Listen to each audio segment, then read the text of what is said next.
खंड 2 अध्याय 91 टैन डांग x bang ओने की अतिरिक्त कहानी 3। आज टैन डांग के आराम करने की बारी थी। यह वैलेंटाइन डे था। उसके प्रेमी के रूप में उसे थोड़ा दिखावा करना चाहिए, जैसे उसे कोई उपहार देना या उसे कहीं बाहर ले जाना। ऐसा सोचते हुए उसने जल्दी से जवाब दिया, क्या मैं तुम्हें आज बाहर ले जा सकता हूँ? पेंग यिंग अभी भी सोच रही थी कि कहाँ जाना है, जब उसे उसका संदेश मिला और वह हंसे बिना नहीं रह सकी। हाँ, अगर ऐसा है तो वह उसकी बात सुनेगी। किन यांग ने फोन देखा और मुस्कुराया। हालांकि उसे कभी प्यार नहीं हुआ था। अगर उसने सुअर का मांस नहीं खाया होता तो वह सुअर को भागते हुए नहीं देख पाता, है न? वह बैठ गया और सोचने लगा कि लू शी मियाँ और जू कियान पहले कैसे प्यार में थे। चलो पहले एक फिल्म देखते हैं। हाल ही में बहुत सारी नई फिल्में रिलीज हुई थी, थ्रिलर, हॉरर फिल्में, रोमांस फिल्में आदि। किन यांग ने रोमांस फिल्म चुनने में संकोच नहीं किया। पेंग यिंग जैसे सौम्य और कोमल व्यक्तित्व को शायद इस तरह की फिल्म पसंद आएगी। फिल्म देखने जाने से पहले रात का खाना खा ले। किन यांग के लिए खाने पीने की कोई समस्या नहीं थी, लेकिन काफी देर हो चुकी थी और यह वैलेंटाइन डे था, इसलिए वह टेबल बुक नहीं कर सका। टैन डोंग ने ल्यूक थोई मियाँ को फोन किया और उनसे आरक्षण करवाने में मदद करने को कहा। ल्यूक थोई मियाँ ने कारण नहीं पूछा और थोड़ी देर बाद उन्होंने पता और टेबल नंबर भेज दिया। टैन डोंग ने पेंग ओने को संदेश भेजा कि वह शाम 5:30 बजे उसे लेने आएगा। पेंग ओने ने संदेश पढ़ा और जल्दी से जवाब दिया। हाँ, वह खुश और आशान्वित दोनों थी।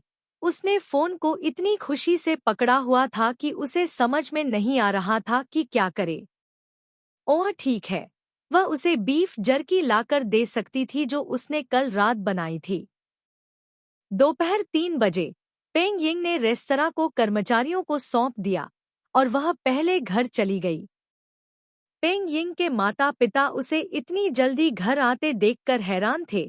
तुम इतनी जल्दी घर क्यों आ गई? पेंग यिंग ने अपने होठों को सिकोड़ते हुए धीरे से कहा, मैं थोड़ी देर के लिए वापस आऊंगी और फिर चली जाऊंगी। उसके माता पिता ने और कुछ नहीं पूछा।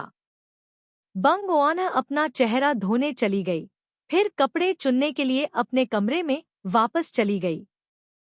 उसके कपड़े सभी एक जैसे स्टाइल के थे और उसने जल्दी से उन्हें चुन लिया। उसने भारी मेकअप नहीं किया, बस अपनी भौहें बनाई और लिपस्टिक लगाई। आखिरकार अभी 5 भी नहीं बजे थे। यह ठीक था, वह उसका इंतजार कर सकती थी। आखिरकार उसने कई सालों तक इंतजार किया था। पेंग यिंग अपनी कुर्सी पर वापस बैठ गई, अपने पैरों को हिलाते हुए सोच रही थी। घर से निकलने से पहले किन यांग ने जानबूझकर दाढ़ी बनाई, नए मोजे पहने और कुछ दिन पहले के मोजे भी धोए। उन्होंने सिर्फ दरवाजा छोड़ दिया और समूह को पाठ किया। समूह में केवल 3 लोग थे, लू शी मियाँ, जू कियान और उसने कहा, यह पूछें कि आप दोनों को हाथ पकड़ने से पहले प्यार करते हैं, आप कितने समय से चूमते हैं, जो कि 2 कपड़ों के बीच में है, और वास्तव में कुछ समय के लिए। चिंता का सवाल, आपको एक प्रेमिका कब मिली? इयान वर्तमान में डुमिंगवेई का पीछा करने में व्यस्त था, इसलिए उसके पास उस पर ध्यान देने के लिए समय नहीं था। पाठ। खैर, चलो अपनी भावनाओं पर भरोसा करते हैं। टैन डोंग आवासीय क्षेत्र के बाहर बंग ओन का इंतजार कर रहा था। जब बंग ओन ने उसकी कार देखी तो वह भाग गई। उसकी पीठ पर सफेद बैग आगे पीछे हिल रहा था। किन यांग यात्री के दरवाजे को खुला करने के लिए झुक गया। पेंग यिंग ने शर्माया और उसे एक मुस्कुराहट के साथ देखा। यह पुरुषों की घमंड को संतुष्ट करता है। वह आपको सुनता है। पेंग यिंग ने कहा, मैं यहाँ बेहतर स्टेक बनाता हूँ। अगली बार जब आप रेस्तरां में आए तो मैं आपके लिए खाना बनाऊंगा। बहुत आत्मविश्वास से लबरेज, अब पहले जैसी शर्मीली शक्ल नहीं रही। टैन डोंग दंग रह गया, मुस्कुराया, ठीक है, अगली मुलाकात के लिए सामग्री है। खाने के बाद दोनों पास की एक व्यावसायिक इमारत में गए। सिनेमा सबसे ऊपरी मंजिल पर था। किन यांग ने पॉपकॉर्न और ड्रिंक्स खरीदने के लिए लाइन में लगे लोगों की ओर इशारा किया और उससे पूछा, क्या तुम्हें कुछ चाहिए? पेंग यिंग ने एक पल सोचा और कहा, मैं 2 बोतल पानी खरीदूंगा। किन यांग 2 बोतल पानी खरीदने गया और मूल रूप से पॉपकॉर्न की एक और सर्विंग खरीदने की योजना बनाई, लेकिन पेंग यिंग ने कहा कि नहीं, शायद उसे यह पसंद नहीं आया, इसलिए उसने और नहीं खरीदा। यह नया साल था, मूवी सीजन था, इसलिए बहुत सारे लोग देख रहे थे। टिकट खरीदने के लिए लाइन में खड़े होने के दौरान पेंग यिंग से टक्कर हो गई। उसका छोटा शरीर बेकाबू होकर किन यांग की ओर लड़खड़ा रहा था। किन यांग ने जल्दी से उसके कंधे को सहारा दिया, अपना सिर नीचे किया और पूछा, क्या तुम ठीक हो? पेंग यिंग का सिर उसके कंधे पर टिका हुआ था। वह शर्मा गई और अपना सिर हिलाया, मैं ठीक हूँ। उसकी आवाज नरम थी। किन यांग को लगा कि उसके कान पिघलने वाले हैं। उसका आंकड़ा वास्तव में छोटा था और उसने फ्लैट जूते पहने हुए थे, केवल अपने कंधों तक पहुंचते थे। एंग वास्तव में वीरतापूर्ण है। लड़कियों को सबसे महत्वपूर्ण बात यह है कि पेंग यिंग के साथ धैर्यपूर्वक बैठें और देखें। उसे याद आया कि वे अतीत में साथ में फिल्में देखते थे। ज़ुकियान हमेशा भारी हॉरर फिल्में चुनती थी, जिससे डिंगमी और डू मिंग वेई चीख उठते थे। कभी कभी डिंगमी चीखती नहीं थी, बल्कि लू शी मिया के हाथ को लाल कर देती थी। उसने पेंग यिंग को देखने के लिए अपना सिर झुकाया। उसका चेहरा गोरा था, बहुत सुंदर नहीं, लेकिन देखने में बहुत अच्छा लगता था। उसे देखना बहुत सहज लगता था। जब भी वह बोलती थी तो दूसरों को उस पर दया आती थी। किन यांग ने दुष्टता से सोचा, अगर वह पेंग यिंग को हॉरर फिल्म देखने ले जाता, तो क्या वह इतनी डर जाती कि वह उसे गले लगा लेती और चीख उठती? यह विचार बहुत अच्छा नहीं था। किन यांग ने जल्दी से खांसते हुए उस विचार को दूर धकेल दिया। फिल्म खत्म हो गई। पेंग यिंग भावुक हो गई, चुपके से अपनी आंखें पोंछने लगी। उसे किन यांग के सामने रोने में शर्म आ रही थी, इसलिए वह खुद को रोक रही थी। किन यांग ने अनिच्छा से फिल्म देखने पर ध्यान केंद्रित किया। उसे डर था कि पेंग यिंग बाद में फिल्म की विषय वस्तु पर चर्चा करेगी। वह जवाब नहीं दे पाएगा। चारों ओर मुड़ते हुए पेंग यिंग ने अपनी आंखों को रगड़ते हुए किन यांग को स्तब्ध कर दिया। उसके कान के करीब झुकते हुए, आपकी आंखों के साथ क्या गलत है? यिंग शर्मिंदा था। आईपीएस और बोतल को समाप्त कर दिया। जब वह बाहर निकला तो उसने खाली बोतल को कचरे में फेंक दिया, फिर चारों ओर मुड़कर पेंग के हाथ से पानी की बोतल ले गई। ओआनहा, पेंग यिंग ने पलकें झपकाईं और उसकी ओर देखा। उसे लगा कि वह प्यार के बारे में बहुत कुछ जानता है। उसने उसे कम आंका। रात के 10 बज चुके थे और बाहर काफी ठंड थी। किन यांग को नहीं पता था कि और कहाँ जाना है। उसने अपना सिर नीचे किया और पेंग यिंग की ओर देखा। क्या तुम कहीं और जाना चाहती हो? पेंग यिंग को अचानक अपने बैग में बीफ जर्की याद आ गई। वह फिल्म देखते समय उसे देना भूल गई थी। उसने निराशा में अपना सिर हिलाया, नहीं। किन यांग ने अपनी नाक को छुआ, तो चलो कार लेते हैं। मैं तुम्हें घर छोड़ दूंगा। पेंग यिंग ने सिर हिलाया, हाँ। किन यांग की कार सामने वाली सड़क पर पार्किंग में खड़ी थी। दोनों के कार में बैठने के बाद पेंग यिंग ने बैग अपने पैरों पर रखा, बीफ जर्की निकाली और उसे देते हुए फुसफुसाते हुए कहा, किन यांग, मुझे यह खाने दो। किन यांग ने पैकेज खोला, बीफ जर्की को बड़े करीने से सजा हुआ देखा। उसने आश्चर्य से उसकी ओर देखा, तुमने इसे बनाया? पेंग यिंग ने सिर हिलाया, मुस्कुराई, जल्दी करो और इसे आजमाओ। उसकी उम्मीद भरी निगाहों के नीचे किन यांग ने एक निवाला खाया। यह बहुत सुगंधित है। यह वास्तव में सुगंधित था, आमतौर पर खरीदे जाने वाले बीफ जर्की से कहीं ज्यादा स्वादिष्ट। तो मैं इसे अगली बार तुम्हारे लिए बनाऊंगी। किन यांग को अचानक एहसास हुआ, कुछ गड़बड़ लग रही थी। पेंग यिंग ने उसे पूरी तरह से एक पेटू की तरह समझा। हाँ, यही होना चाहिए।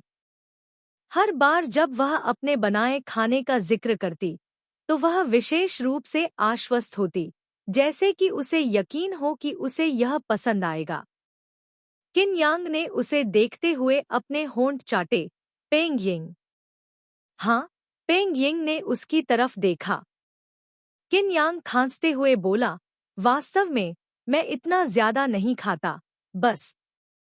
मैं इसे कैसे कहूँ, मुझे आम लोगों से थोड़ा ज्यादा खाना पसंद है। खंड 2 अध्याय 92 अतिरिक्त कहानी किन यांग एक्स पेंग यिंग 4। एक वयस्क व्यक्ति को एक लड़की ने पेटू समझा, और यह लड़की उसकी प्रेमिका भी थी। किन यांग को शर्मिंदगी महसूस हुई। पेंग यिंग ने सोचा कि वह शर्मिंदा है, इसलिए उसने जल्दी से कहा, कोई बात नहीं, मुझे इसे बनाना पसंद है, तुम्हें इसे खाना पसंद है, ठीक है, किन यांग। पेंग यिंग मुस्कुराई और धीरे से कहा, मुझे इसे तुम्हारे लिए बनाना पसंद है। किन यांग ने उसके चेहरे पर मुस्कान देखी, उसका दिल खुजली से कांप रहा था। वह अचानक उसे छूना चाहता था, चाहे वह उसके बाल हों या उसका चेहरा, इसलिए किन यांग ने उसके सिर को सहलाने के लिए हाथ बढ़ाया। पेंग यिंग दंग रह गई। तभी उसे एहसास हुआ कि उसने जो कुछ कहा था वह बहुत शर्मनाक था। उसका चेहरा तुरंत लाल हो गया। उसने अपना सिर नीचे कर लिया और कुछ और नहीं कहा।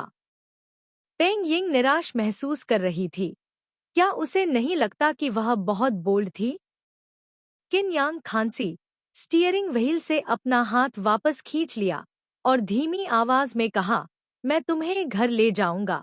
पेंग यिंग ने बड़बड़ाते हुए कहा, हाँ, अपने प्यार की पुष्टि करने के पहले दिन उन्होंने एक साथ स्टेक खाया, फिल्में देखीं और अनजाने में कुछ शारीरिक संपर्क बनाए।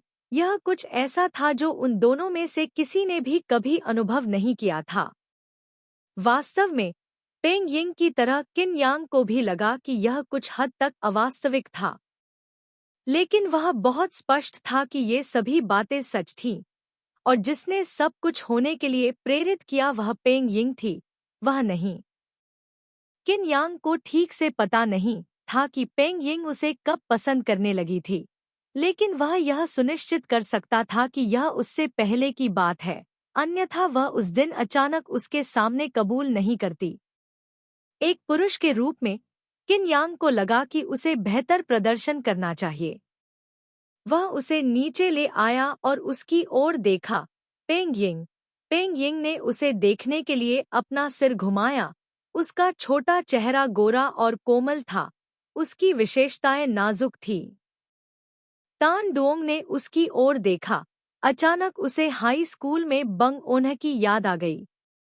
उस समय वह कुछ खास नहीं थी, सिवाय एक अध्ययन समिति की सदस्य होने के, क्योंकि वह बहुत शांत थी, बहुत अंतर्मुखी थी। वे वर्ष उनसे हजारों मील दूर थे। उन्हें लगा कि वे केवल धुंधली छवियां होंगी, लेकिन अप्रत्याशित रूप से यादें अभी भी बहुत स्पष्ट थी। उसे अचानक एहसास हुआ कि पेंग यिंग बहुत बदल गई थी, अधिक सुंदर, अधिक खुली, अधिक साहसी। क्यों? पेंग यिंग ने धीरे से पूछा। किन यांग परेशान था, उसे अभी इसका एहसास क्यों हुआ? उसकी निगाहों का सामना करते हुए किन यांग ने गंभीरता से कहा, तुमने कहा था कि तुम एक दूसरे को जानने के लिए शादी करना चाहती हो। मुझे लगता है कि मुझे तुम्हें अपनी स्थिति के बारे में थोड़ा बताना चाहिए। मेरे पास एक कार है जिसमें आप बैठे हैं और किराए पर 2 बेडरूम का अपार्टमेंट है। मैं अपने माता पिता के साथ रहता हूँ। यदि आप मुझे भविष्य में शादी करने के लिए सहमत हैं, तो हम उस अपार्टमेंट को बेच सकते हैं। उस पर अपना नाम डालें। अन्य को बहुत मजबूर किया गया था। आदमी की खुरदरी उंगलियों ने उसकी आंखों को पोंछ दिया और पेंग यिंग थोड़ा कांप गया।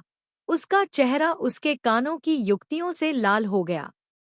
उसने अपने होंठ काटे, अपना सिर नीचे किया। मैं रो नहीं रही हूँ। किन यांग को भी असहज महसूस हुआ।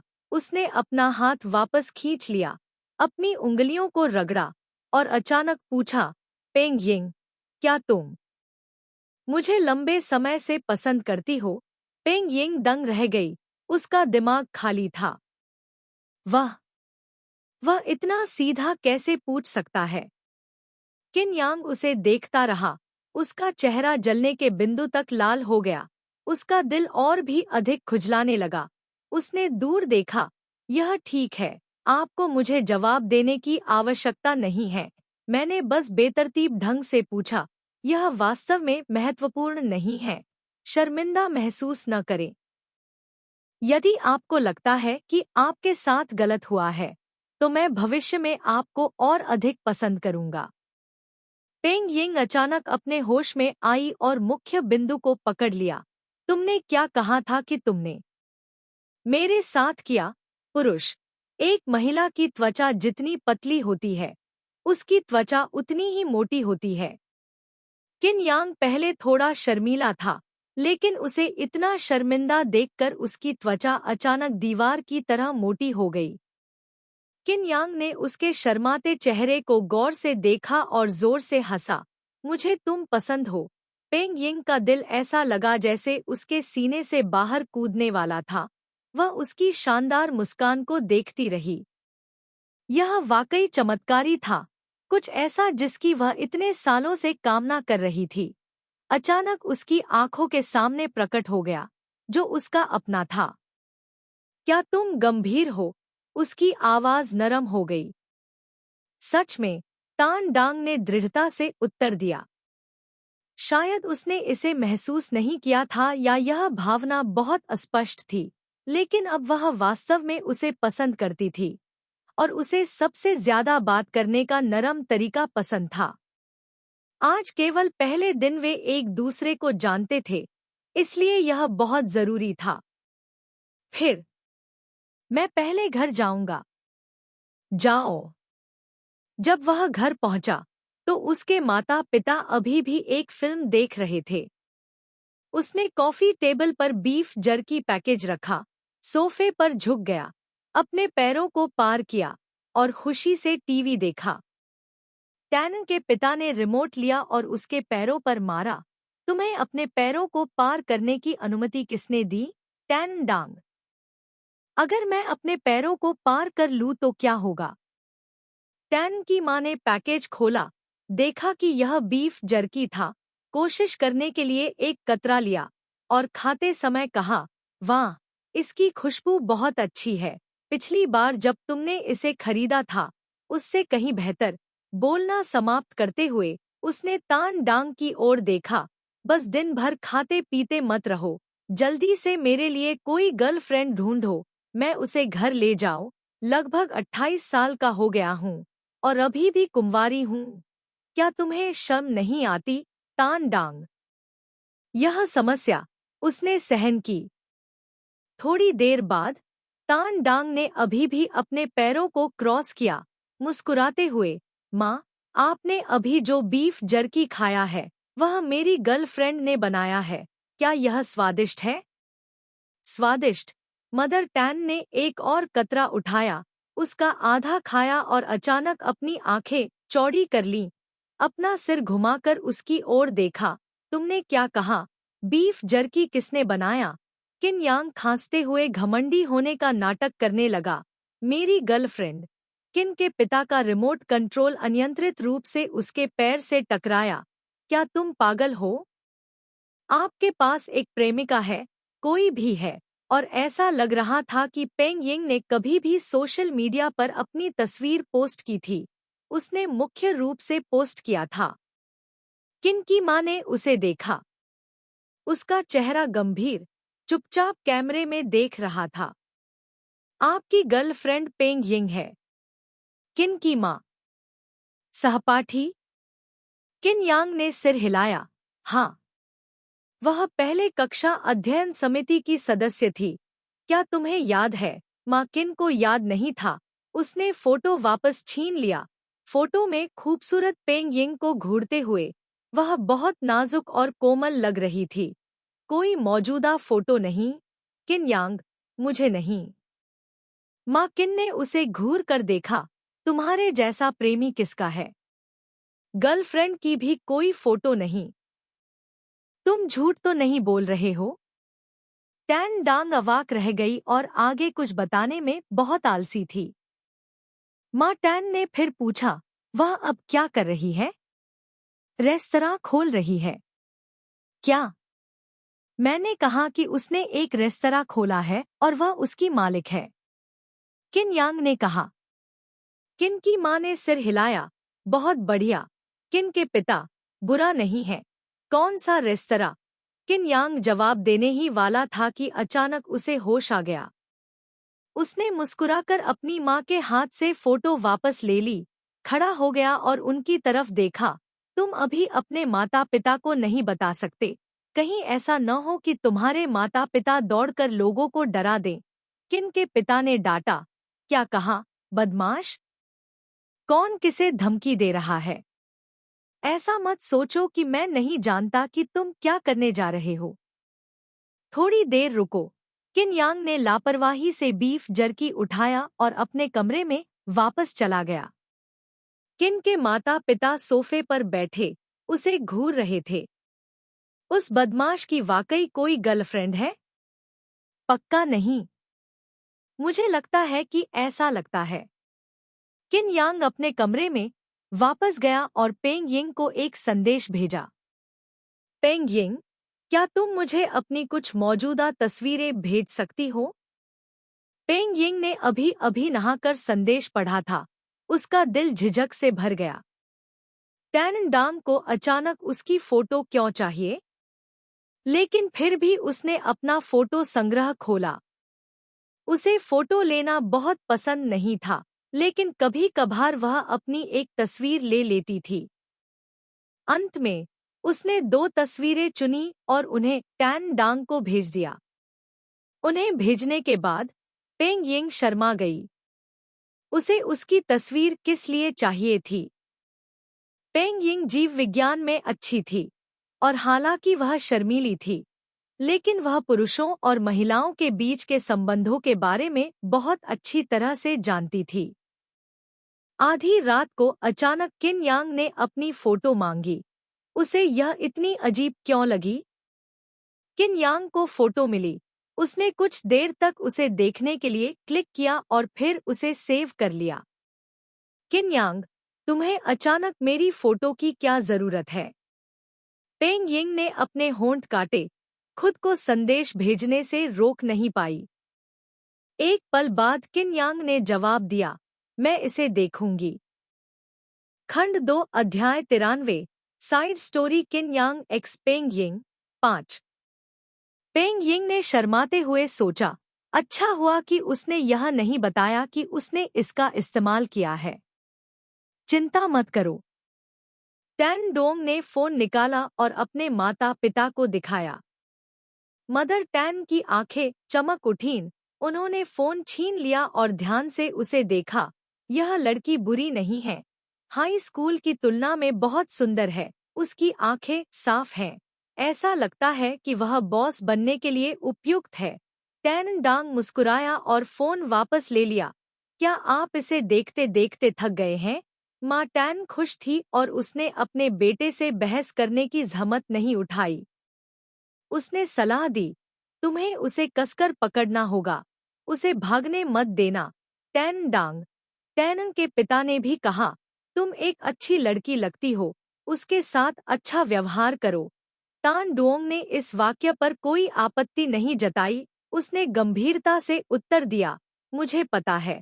वह जानता था कि पेंग यिंग एक अच्छी लड़की है और वह यह भी जानता था कि वह उससे मिलकर खुशकिस्मत है। इसलिए बेशक वह उसके साथ अच्छा व्यवहार करेगा। जब वह अपने कमरे में लौटा और पेंग यिंग को अपने संदेशों का जवाब देते नहीं देखा, तो टैन यांग ने अनुमान लगाया कि वह सो गई है। दरअसल पेंग यिंग अभी सोई नहीं थी, वह अपनी डायरी में लिख रही थी और उसने जवाब नहीं दिया क्योंकि वह शर्मीली थी। उसे डर था कि अगर वे बहुत बात करते हैं तो विषय पटरी से उतर जाएगा। क्योंकि वह एक दूसरे को टेक्स्ट मैसेज के जरिए नहीं देख सकती थी, इसलिए वह ज्यादा बहादुर होगी। उसे डर था कि वह अपनी जिज्ञासा को नियंत्रित नहीं कर पाएगी और गलती से कुछ मुश्किल सवाल पूछ लेगी। 14 फरवरी 2016 की शाम को पेंग यिंग ने अपनी डायरी के अंत में एक पैराग्राफ जोड़ा। आज रात किन यांग और मैं स्टेक खाने और साथ में मूवी देखने गए। उसने मुझे गले लगाया, लेकिन बहुत जल्दी छोड़ दिया। असल में वह मुझे और अधिक देर तक गले लगा सकता था, मुझे कोई आपत्ति नहीं होती। जब हम सड़क पार कर रहे थे, मुझे पता था कि वह मेरा हाथ पकड़ना चाहता था। मैं बहुत घबराई हुई थी, साथ ही इसके लिए बहुत उत्सुक भी थी, लेकिन फिर भी उसने खुद को संयमित किया। उसने मुझे यह भी समझाया, वह कोई लालची नहीं था, उसका आत्म जागरूक रूप वास्तव में प्यारा था। उसने मुझसे पूछा कि क्या मैं उसे लंबे समय से पसंद करती थी। उस समय मैं बहुत घबराई हुई थी, बहुत डरी हुई थी कि वह देख लेगा, यह भी डरी हुई थी कि उसे पता चल जाएगा। लेकिन उसने पूछा नहीं, उसने कहा, बाद में वह मुझे और भी पसंद करेगा। मुझे आश्चर्य है, क्या ऐसा दिन आएगा जब उसकी भावनाएं मेरी भावनाओं से बढ़कर होंगी? कोई जरूरत नहीं है। मुझे लगता है मुझे तुम्हें और भी ज्यादा पसंद करना चाहिए, क्योंकि आज के बाद मैं तुम्हें पहले से कहीं ज्यादा पसंद करता हूँ। फिर से धन्यवाद। 14 फरवरी 2016। अब मेरे पास एक तरफा प्यार नहीं है। नए साल के काम की शुरुआत करते हुए टैन डांग को एक आर्थिक विवाद का मामला मिला। वह मामले की जांच में व्यस्त था। पेंग ओने रेस्तरां में व्यस्त थी। खाना पकाने की सभी सामग्री का उसने व्यक्तिगत रूप से निरीक्षण किया था, ताजगी और सुरक्षा मानकों को सख्ती से सुनिश्चित किया था। उन दोनों के अलग अलग कार्यक्रम थे, इसलिए वे शायद ही कभी मिलते थे। लेकिन टैन डांग दिन में एक बार उससे मिलने की पूरी कोशिश करता था, चाहे समय कितना भी लंबा या छोटा क्यों न हो। कभी कभी जब किन यांग उसके घर से गुजरता था, तो वह उसे पहले ही बता देता था कि पेंग यिंग उसके लिए शाकाहारी और मांसाहारी भोजन को मिलाकर संपूर्ण पोषण के साथ खाना बनाएगी। हर बार जब उसे पेंग यिंग का बनाया हुआ खाना खाने को मिलता था, तो किन यांग को इतना खुशी होती थी कि वह स्वर्ग में उड़ जाना चाहता था। पेंग यिंग वास्तव में बहुत बढ़िया था, यहाँ तक कि उसे खुद भी ऐसा लगता था कि उसने कोई मक्खी पकड़ ली है, इसलिए वह उसे पसंद करती थी। आज दोपहर को किन यांग अपने सहकर्मियों के साथ आया। वह कुछ अधीनस्थों को लेकर पेंग यिंग के रेस्तरां में आया। आज वे वहां से नहीं गुजर रहे थे, लेकिन उन घटिया लोगों को पता था कि उसकी एक गर्लफ्रेंड है जिसने एक रेस्तरां खोला है, इसलिए उन्होंने जोर देकर कहा कि वह उन्हें दावत दे। पेंग यिंग को खबर मिली और वह तुरंत रसोई में व्यस्त हो गई। वह थोड़ी घबराई हुई थी, क्योंकि यह पहली बार था जब वह आधिकारिक तौर पर अपने सहकर्मियों से मिली थी। पेंग यिंग ने कर्मचारियों से बर्तन टेबल पर लाने को कहा, जबकि वह अपने कपड़े बदलने के लिए ब्रेक रूम में छिप गई, अपने हाथ धोए और लिपस्टिक की एक हल्की परत लगाई, फिर बाहर आ गई। पिछली बार के 2 युवा पुलिसकर्मी भी मौजूद थे।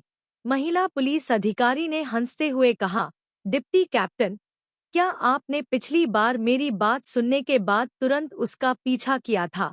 तान डोंग ने अपने लिए एक गिलास पानी डाला, रसोईघर की ओर देखा और मुस्कुराया। कुछ ऐसा ही। बंग ओन्ह चौराहे पर खड़ी थी और उसका जवाब सुन रही थी।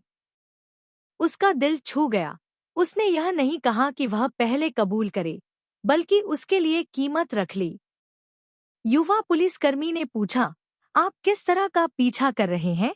इसमें कितना समय लगता है? टैन डोंग ने अपने पैरों को पार किया और उसकी ओर देखा, नाटक करते हुए। मैंने पहले ही उसका पीछा किया है। आप इतने सारे सवाल क्यों पूछ रहे हैं? आप उन्हें ऐसे मामलों को सक्रियता से सुलझाते हुए क्यों नहीं देखते? अधीनस्थ कुछ क्षण के लिए चुप हो गए।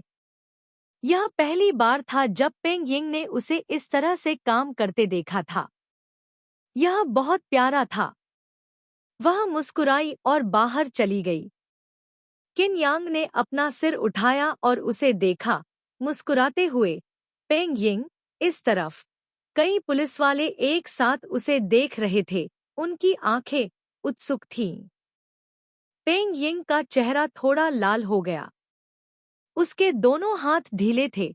उसने अपनी स्कर्ट को कसकर पकड़ लिया और धीरे धीरे आगे बढ़ी। भाभी। हेलो भाभी। भाभी, आपका खाना बहुत स्वादिष्ट है। मीठे मीठे मुंह वाले लोगों के एक समूह ने उसे भाभी कहकर पुकारा। पेंग यिंग खुद को नियंत्रित नहीं कर सकी। उसका चेहरा लाल हो गया था। उसकी त्वचा गोरी और गुलाबी थी। वह बहुत सुंदर लग रही थी। किन यांग ने उसे घूर कर देखा, खुशी से उसके बगल में कुर्सी खींची और अपने अधीनस्थों पर नजर डाली। बस, शोर मचाना बंद करो, अभी और मेहमान हैं। पेंग यिंग शर्मिंदा है, क्या आप नहीं देखते? बैंग ओनह शर्मा गई और उसके बगल में बैठ गई। उसने सभी को देखा और धीरे से कहा, अगर आपको यह पसंद है तो मैं आपको यह भोजन खिलाऊंगी। टैन डांग ने अपनी भौहें उठाईं और करीब झुके। मैंने तुमसे कहा था, मुझे इलाज करने दो। ठीक है, मैं अपनी भाभी को मुझे आमंत्रित करने की अनुमति कैसे दे सकता हूँ? युवा पुलिसकर्मी ने भी यही कहा। पेंग यिंग ने पलकें झपकाईं और धीरे से कहा, क्या यह एक ही बात नहीं है कि आप आमंत्रित करें या मैं? तान डोंग फिर से भावुक हो गया। उसकी ओर देखा, अपना सिर नीचे किया और खांसते हुए बोला, हाँ, वही। आप जो कहते हैं वह सही है। डिप्टी कैप्टन, क्या यह अच्छा विचार नहीं है? क्या आप अपनी भाभी का फायदा उठा रहे हैं? तान डोंग ने अपना हाथ बंग ओने की कुर्सी की पीठ पर रखा और कुछ बार हंसा। इतनी बातें कर रहे हो, क्या तुम खाना चाहोगे? खाओ, खाओ, खाओ। हालांकि किन यांग आमतौर पर मुस्कुराता और बात करता था, बिल्कुल भी गंभीर नहीं, कप्तान से बिल्कुल अलग, लेकिन उपकप्तान होने में सक्षम होने के कारण निश्चित रूप से मजाक करना आसान नहीं था। वे असभ्य होने की हिम्मत नहीं करते थे, आज्ञाकारी रूप से बैठते और खाते थे। शुरू से अंत तक पेंग यिंग हमेशा शर्मीली थी। किन यांग के बगल में ठीक से बैठी थी। किन यांग जानता था कि उसने कुछ नहीं खाया है, इसलिए उसने उसके लिए बीफ का एक टुकड़ा उठाया। चलो, उन्हें अनदेखा करो, तुम खाओ। नमकीन बीफ, चबाने में आसान और स्वादिष्ट दोनों।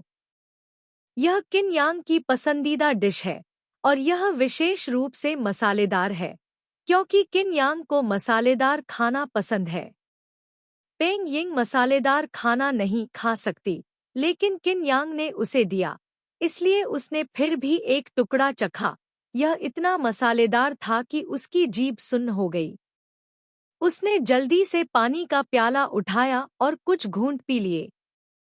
किन यांग खुशी से खा रही थी, और जब उसने पलटकर देखा कि वह पानी पी रही है, तो वह हैरान रह गया। पेंग यिंग, तुम मसालेदार खाना नहीं खा सकती? बंग ओन्हे ने अपना पानी का गिलास नीचे रखा और अजीब ढंग से सिर हिलाया। मैं थोड़ा खा सकती हूँ। टैन डांग परेशान था। वह उसकी पसंद पर ध्यान नहीं देता था, हमेशा वही उसका ख्याल रखती थी। टैन डांग ने भौहें सिकोड़ी और अपने कटोरे में से गोमांस का एक छोटा टुकड़ा उठाया और कहा, तो इसे अब और मत खाओ, यह मसालेदार है। इसके साथ ही उसने बीफ का टुकड़ा खा लिया। उसने खाया। पेंग यिंग ने हैरानी से किन यांग को देखा। उसने अभी अभी यही खाया था। किन यांग को कोई समस्या नजर नहीं आई। उसने उसके लिए 4 मौसम की फलियों की चॉपस्टिक उठाई और धीमी आवाज में कहा, यह मसालेदार नहीं है, तुम इसे खाओ। उसने सोचा कि उसे शायद शाकाहारी खाना पसंद है। बैंग ओआनह शर्मा गई और अपना सिर झुकाते हुए बोली, हाँ। क्या इसे अप्रत्यक्ष चुंबन माना जाएगा? उसका दिल घबरा गया था। डिप्टी कैप्टन, मैं भी मसालेदार खाना नहीं खा सकता। युवा पुलिसकर्मी ने चिढ़ाते हुए आंख मारी। चर, टैनन डांग हंसा और डांटा। उसने अपना सिर घुमाकर बंग ओने की ओर देखा। उन पर ध्यान मत दो, उन्हें बस ऐसे ही चिढ़ाना पसंद है। बंग ओना बहुत खुश थी कि वह उसकी भावनाओं की परवाह करता है। उसने जल्दी से अपना सिर हिलाया। यह ठीक है, मुझे लगता है कि वे बहुत अच्छे हैं। टैनन डांग मुस्कुराया। उसके दांत सफेद और समतल थे, चमकीले और चमकदार, बाहर देर से आने वाली सर्दियों की धूप से भी ज्यादा गर्म। बैंग ओनह ने उसकी तरफ देखा। उसे फिर से वह अप्रत्यक्ष चुंबन याद आ गया। उसका चेहरा अचानक फिर से लाल हो गया। उम्मा, वे अब प्यार में हैं। देर सवेर वे चुंबन लेंगे, है ना? पेंग यिंग ने अपने कान बंद कर लिए। उसका दिल जोर से धड़क रहा था, क्योंकि अभी अभी जो हुआ था, उसका दिल प्रत्याशा से भर गया था। खाने के बाद किन यांग तुरंत नहीं गया। उसके पास अभी भी समय था। बाकी लोग भी जानते थे कि क्या करना है और पहले चले गए। भीड़ भाड़ का समय बीत चुका था। रेस्तरां में बहुत से लोग नहीं थे। पेंग यिंग और किन यांग खिड़की के पास एक सीट पर बैठे थे।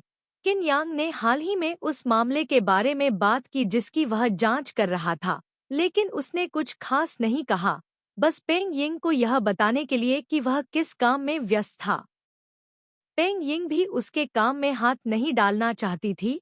वह जानती थी कि कुछ बातें ऐसी होती हैं जिन्हें लापरवाही से नहीं कहा जा सकता।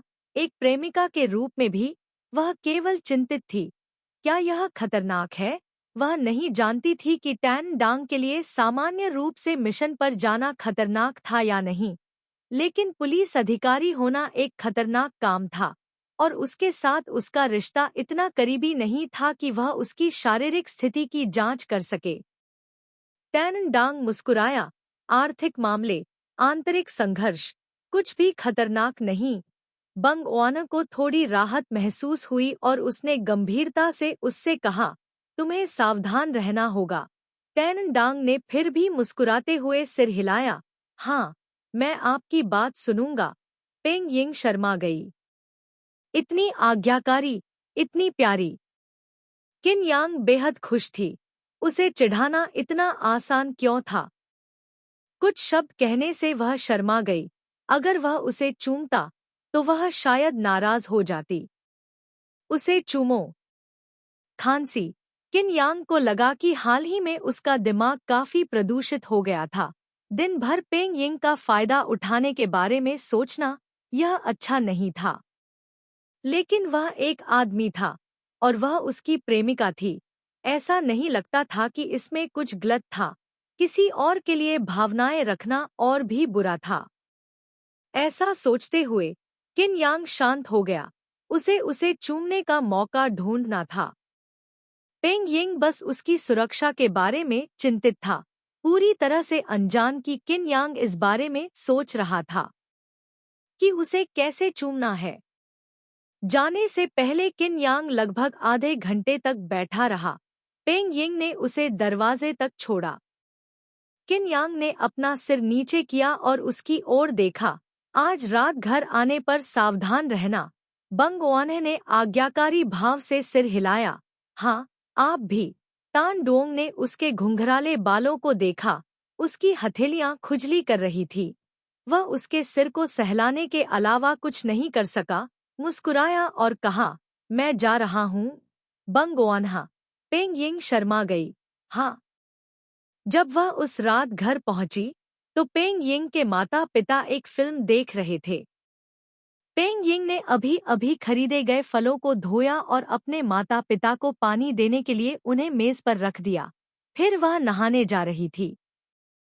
पेंग के पिता ने उसे वापस बुलाया। Ying Ying. बैंग ओआनहे ने सुना कि उसके पिता को उससे कुछ कहना है। वह उसके बगल में बैठ गई और उसे देखने लगी। बैंग के पिता ने कहा, कल रात को मैं दोस्तों के साथ बाहर खाने जा रहा हूँ। मेरे साथ चलो। पेंग यिंग ने सुना कि वे उसके लिए फिर से एक ब्लाइंड डेट की व्यवस्था करना चाहते थे।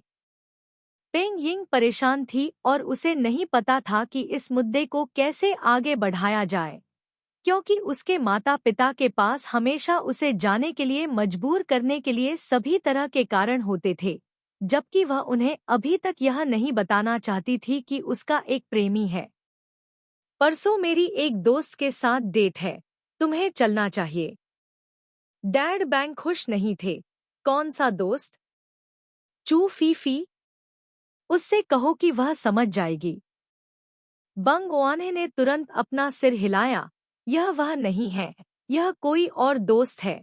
हर बार जब वह चू फीफी को बाहर लाती थी, तो उसके पिता को लगता था कि चू फीफी उसे बार बार बाहर चलने के लिए पूछती रहती है, जिसके कारण वह अपनी ब्लाइंड डेट से चूक जाती है और उस पर बुरा प्रभाव पड़ता है। यह दिनमत है। डिंग मी। डिंग मी को जानते हुए फादर पेंग पहले भी उसके लिए नाराज और क्रोधित थे। यह इतनी अच्छी बच्ची के लिए अफसोस की बात थी। उन्होंने अपनी आवाज को नरम करते हुए कहा, आप उसे किसी और दिन माफी मांगने के लिए बुला सकते हैं, पेंग यिंग। वह जानती थी कि ऐसा ही होगा। उसके पिता परिस्थिति के अनुसार खुद को ढालने में सबसे अच्छे थे। पेंग यिंग तुरंत सहमत नहीं हुई। उसने अपने होंठ सिकोड़े। हम इसके बारे में बाद में बात करेंगे। मैं नहाने जा रही हूँ और बिस्तर पर जा रही हूँ। यह कहने के बाद वह जल्दी से अपने कमरे में वापस चली गई। उन्हें कुछ और कहने का मौका नहीं दिया। पेंग यिंग निराश होकर बिस्तर पर गिर पड़ी। उसे ब्लाइंड डेट पर जाना बिल्कुल पसंद नहीं था। उसके बगल में रखा फोन बज उठा। उसने उसे उठाया और देखा। किन यांग ने उसे एक टेक्स्ट मैसेज भेजा था जिसमें बताया गया था कि वह घर आ गया है। पेंग यिंग मुस्कुराई, बिस्तर पर लेट गई और उसे जवाब दिया। किन यांग, क्या तुम कभी ब्लाइंड डेट पर गई हो? वह उससे कुछ महीने बड़ा था। क्या वह भी उसके जैसा था, जिसे उसके माता पिता द्वारा धकेला जा रहा था? संदेश पढ़ते ही टैन डुओंग को समझ आ गया। एक आपराधिक पुलिस अधिकारी के रूप में बिताए गए इतने साल यूं ही नहीं गए। आपके माता पिता ने आपको ब्लाइंड डेट पर जाने के लिए मजबूर किया? बैंक ओनर को थोड़ा आश्चर्य हुआ, लेकिन उसने फिर भी स्वीकार किया कि वह भी जानना चाहती थी कि वह कैसे प्रतिक्रिया देगा। बहुत जल्दी तान डुओंग ने एक संदेश भेजा। पेंग यिंग, मत जाओ। एक दिन तुम और मैं तुम्हारे माता पिता से मिलेंगे। पेंग यिंग, क्या यह बहुत तेज नहीं है? तेज नहीं, इतनी जल्दी नहीं। वह उसे 10 सालों से पसंद करती है। हाँ। पेंग यिंग ने सहमति जताई, लेकिन राहत की सांस ली। अपने माता पिता को बता देना अच्छा है, ताकि उन्हें भविष्य में ब्लाइंड डेट की व्यवस्था न करनी पड़े। टैन यांग अभी भी चिंतित था, इसलिए उसने एक और संदेश भेजा।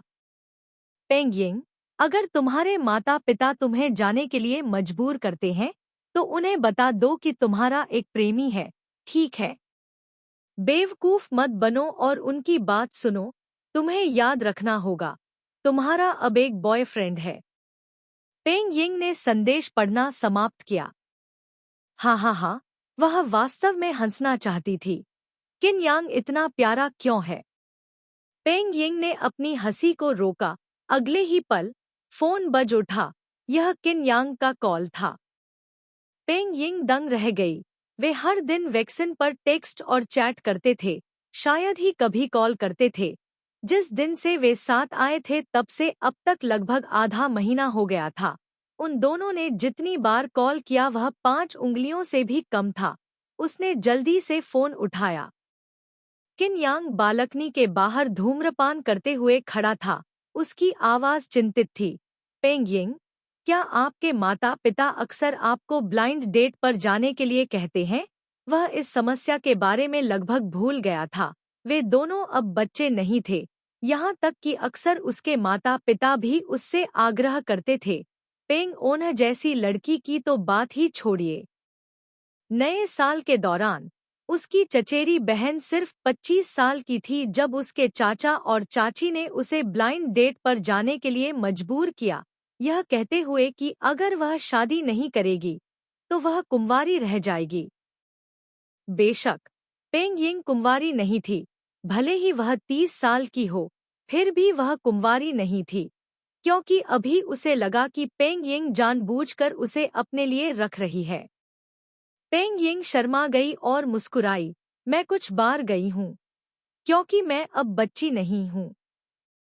एक 27 वर्षीय लड़की जो पहले कभी प्यार में नहीं पड़ी थी, उसके माता पिता का चिंतित होना सामान्य था, वह उन्हें समझती थी। किन यांग ने सिगरेट पी और धीमी आवाज में कहा, पेंग यिंग, क्या तुम अपने माता पिता को बता सकती हो कि तुम्हारा एक बॉयफ्रेंड है? पेंग यिंग दंग रह गई, उसका दिल जल रहा था। उसने फुसफुसाते हुए कहा, हाँ किन यांग, मैं किसी ब्लाइंड डेट पर नहीं जा रही हूँ। चिंता मत करो, अगर उसे यह पसंद नहीं है तो वह नहीं जाएगी।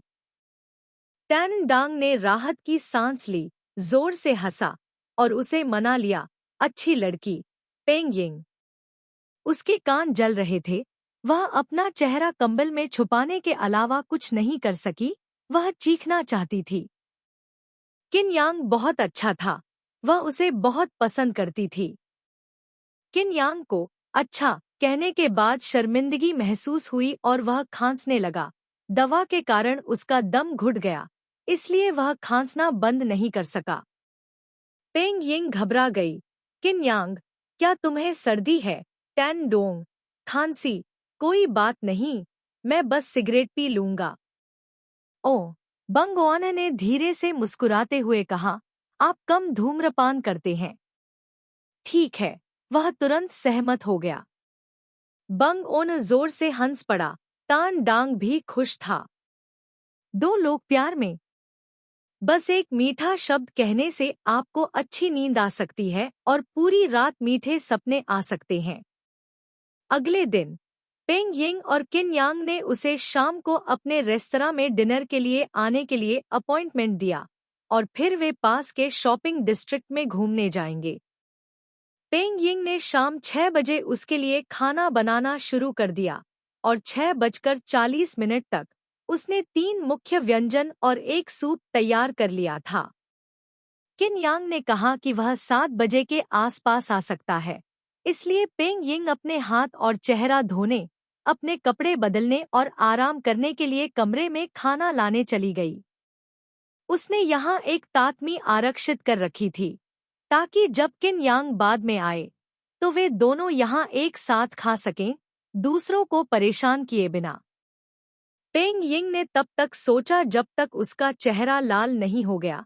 सोच रही थी कि क्या किन यांग को यह अजीब लगेगा, और सोच रही थी कि क्या उसके कर्मचारी बकवास सोचेंगे। सोच रही थी कि वे यहाँ क्या कर रहे थे। ओह, तुम बकवास नहीं सोच सकती, पेंग यिंग, तुम और भी ज्यादा विकृत होती जा रही हो। 7 बजे तक इंतजार करने के बाद किन यांग अभी भी नहीं आया था। पेंग यिंग थोड़ी चिंतित थी, लेकिन उसने सोचा कि कुछ उसे रोक रहा होगा। उसने और 10 मिनट इंतजार किया, अगर वह अभी भी नहीं आया तो वह फोन करके पूछ लेगी।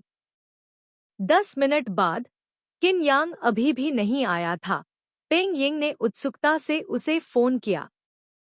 फोन बहुत देर तक बजता रहा, किसी ने उठाया नहीं। उसने फिर से फोन किया।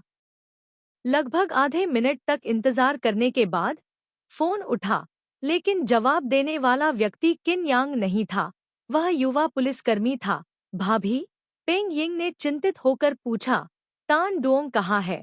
युवा पुलिसकर्मी ने तुरंत कहा, अभी हम एक मामले की जांच करने के लिए मानसिक अस्पताल गए थे।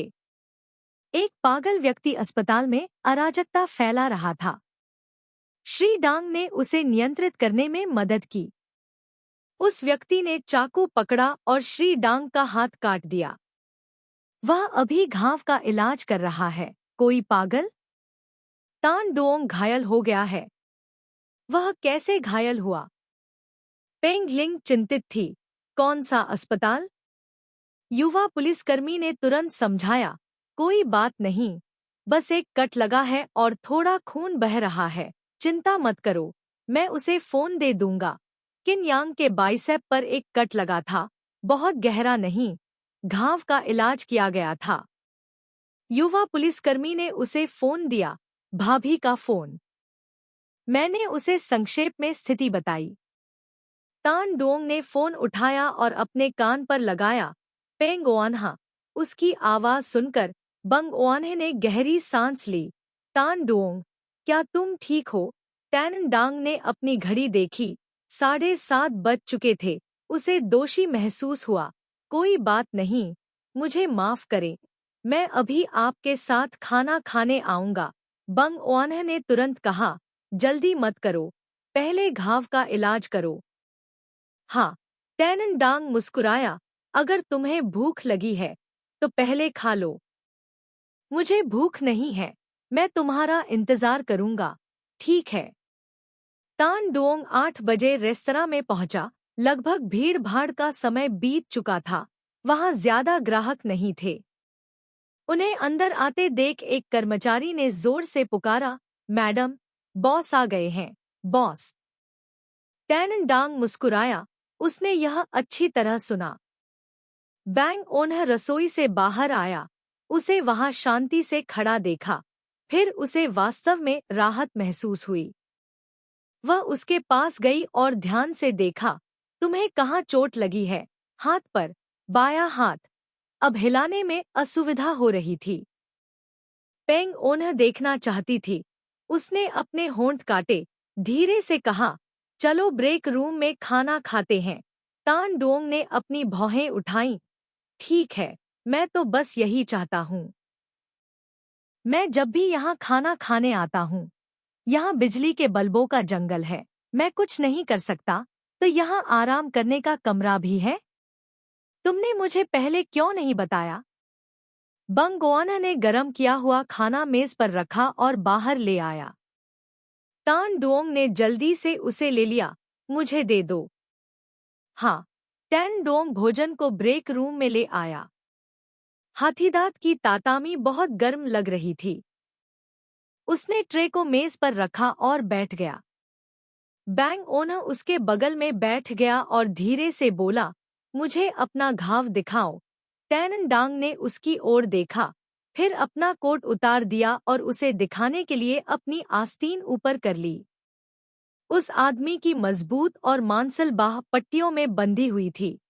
खून नहीं दिख रहा था। पेंग यिंग ने अपनी उंगली से उसे हल्के से छुआ, उसकी तरफ देखा और फुसफुसाया, क्या यह बहुत दर्द कर रहा है? तुम इतने नम्र क्यों हो? टैन डांग का दिल उसके लिए तड़प उठा। उसने अपनी आंखों के सामने उसके गोरे, नाजुक चेहरे और गुलाबी होठों को देखा और अपने होंठ चाटे। इससे दर्द नहीं होता। उसकी आवाज कर्कश थी। इस दौरान वह उसे बहुत समय से चूमना चाहता था। ब्रेक रूम में कोई नहीं था और वह उसके बहुत करीब झुकी हुई थी। समय एकदम सही था और अगर किन यांग ने उसे चूमा नहीं तो उसे ग्लानि महसूस होती। पेंग यिंग ने राहत की सांस ली और फिर से पूछा, इसे ठीक होने में कितना समय लगेगा? लगभग 1 या 2 सप्ताह। हाँ।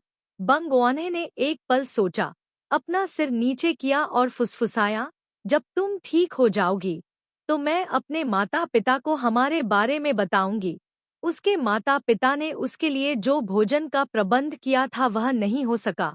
ऐसा प्रतीत हुआ कि उस व्यक्ति ने अपनी पूर्व प्रेमिका के साथ सुलह कर ली थी, इसलिए ब्लाइंड डेट को रद्द करना पड़ा। दूसरे पक्ष के माता पिता को बहुत दोषी महसूस हुआ। उन्होंने कई बार माफी मांगने के लिए फोन किया और कहा कि वे पेंग ओने को किसी अन्य साथी से मिलवा देंगे, जिससे पेंग के पिता इतने क्रोधित हो गए कि उन्होंने चिल्लाकर कहा, कोई जरूरत नहीं है, मेरी बेटी आज्ञाकारी और सुंदर दोनों है, ऐसा नहीं है कि वह शादी नहीं कर सकती। उस घटना के बाद उसके माता पिता ठीक से खाना भी नहीं खा पा रहे थे। हालांकि पेंग यिंग ने राहत की सांस ली। उसे ऐसे पुरुष पसंद नहीं थे जिनका प्रेम जीवन बहुत जटिल हो। किन यांग बहुत अच्छा था और उसके लिए बहुत उपयुक्त था। किन यांग की आंखें अभी भी उस पर टिकी हुई थी। पेंग यिंग ने उसे सूप का एक कटोरा दिया और उसके सामने रख दिया, और सूप पियो। पिछले व्यंजन उसके स्वाद के लिए मसालेदार थे, जिसमें गोमांस और झींगा था, लेकिन वे व्यंजन उसके चोटों से उबरने के दौरान खाने के लिए उपयुक्त नहीं थे। इसलिए जब वह सड़क पर था तो पेंग यिंग ने जल्दी से कुछ अन्य व्यंजन बनाए। अंडे के साथ गोभी का सूप घाव को जल्दी भरने में मदद करता है, और उसने रक्त की पूर्ति के लिए सूअर के जिगर को भी भून लिया। किन यांग बता सकता था कि ये सभी व्यंजन उसने सावधानी से तैयार किए थे, और उसका दिल और भी ज्यादा खुजलाने लगा। पेंग यिंग जानती थी कि वह पूरे समय उसे घूर रहा था, और उसका चेहरा और भी लाल हो गया।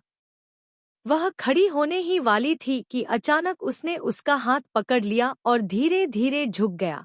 उसकी ठंडी, सूखी सांसें उसके चेहरे पर चल रही थी। पेंग ओन का दिल बेतहाशा धड़क रहा था। उसकी लंबी पलकें कांप रही थी। पेंग यिंग। उसने उसका नाम पुकारा। उसकी आवाज धीमी और कर्कश थी। पेंग यिंग ने अस्पष्ट रूप से अनुमान लगाया कि वह क्या करना चाहता था। उसकी गर्दन अकड़ गई। वह बेहद शर्मिंदा थी। घबराहट में उसने अपनी आंखें कसकर बंद कर ली। नहीं देख रही थी। शायद वह इतनी घबराई हुई नहीं होगी। लेकिन वह गलत थी। अपनी आंखें बंद करने से वह और भी घबरा गई। उसने जोर से सांस लेने की भी हिम्मत नहीं की। किन यांग का एडम एप्पल ऊपर नीचे खिसक गया। वह उसके करीब झुक गया और धीमी आवाज में कहा, पेंग यिंग, अपनी आंखें बंद करो, मैं तुम्हें चूमना चाहता हूँ। अगर तुम नहीं चाहती कि वह तुम्हें चूमे, तो अपनी आंखें खोलो। लड़की की पलकें पंखे की दो ब्लेड की तरह थीं, जो लगातार कांप रही थी। उसने अपनी आंखें नहीं खोली। नहीं, उसने कुछ कहा, एक व्यक्ति की तरह जो स्थिर हो गया था। किन यांग का दिल खुश और तनावग्रस्त दोनों था। उसने उसके कंधों को गले लगाया।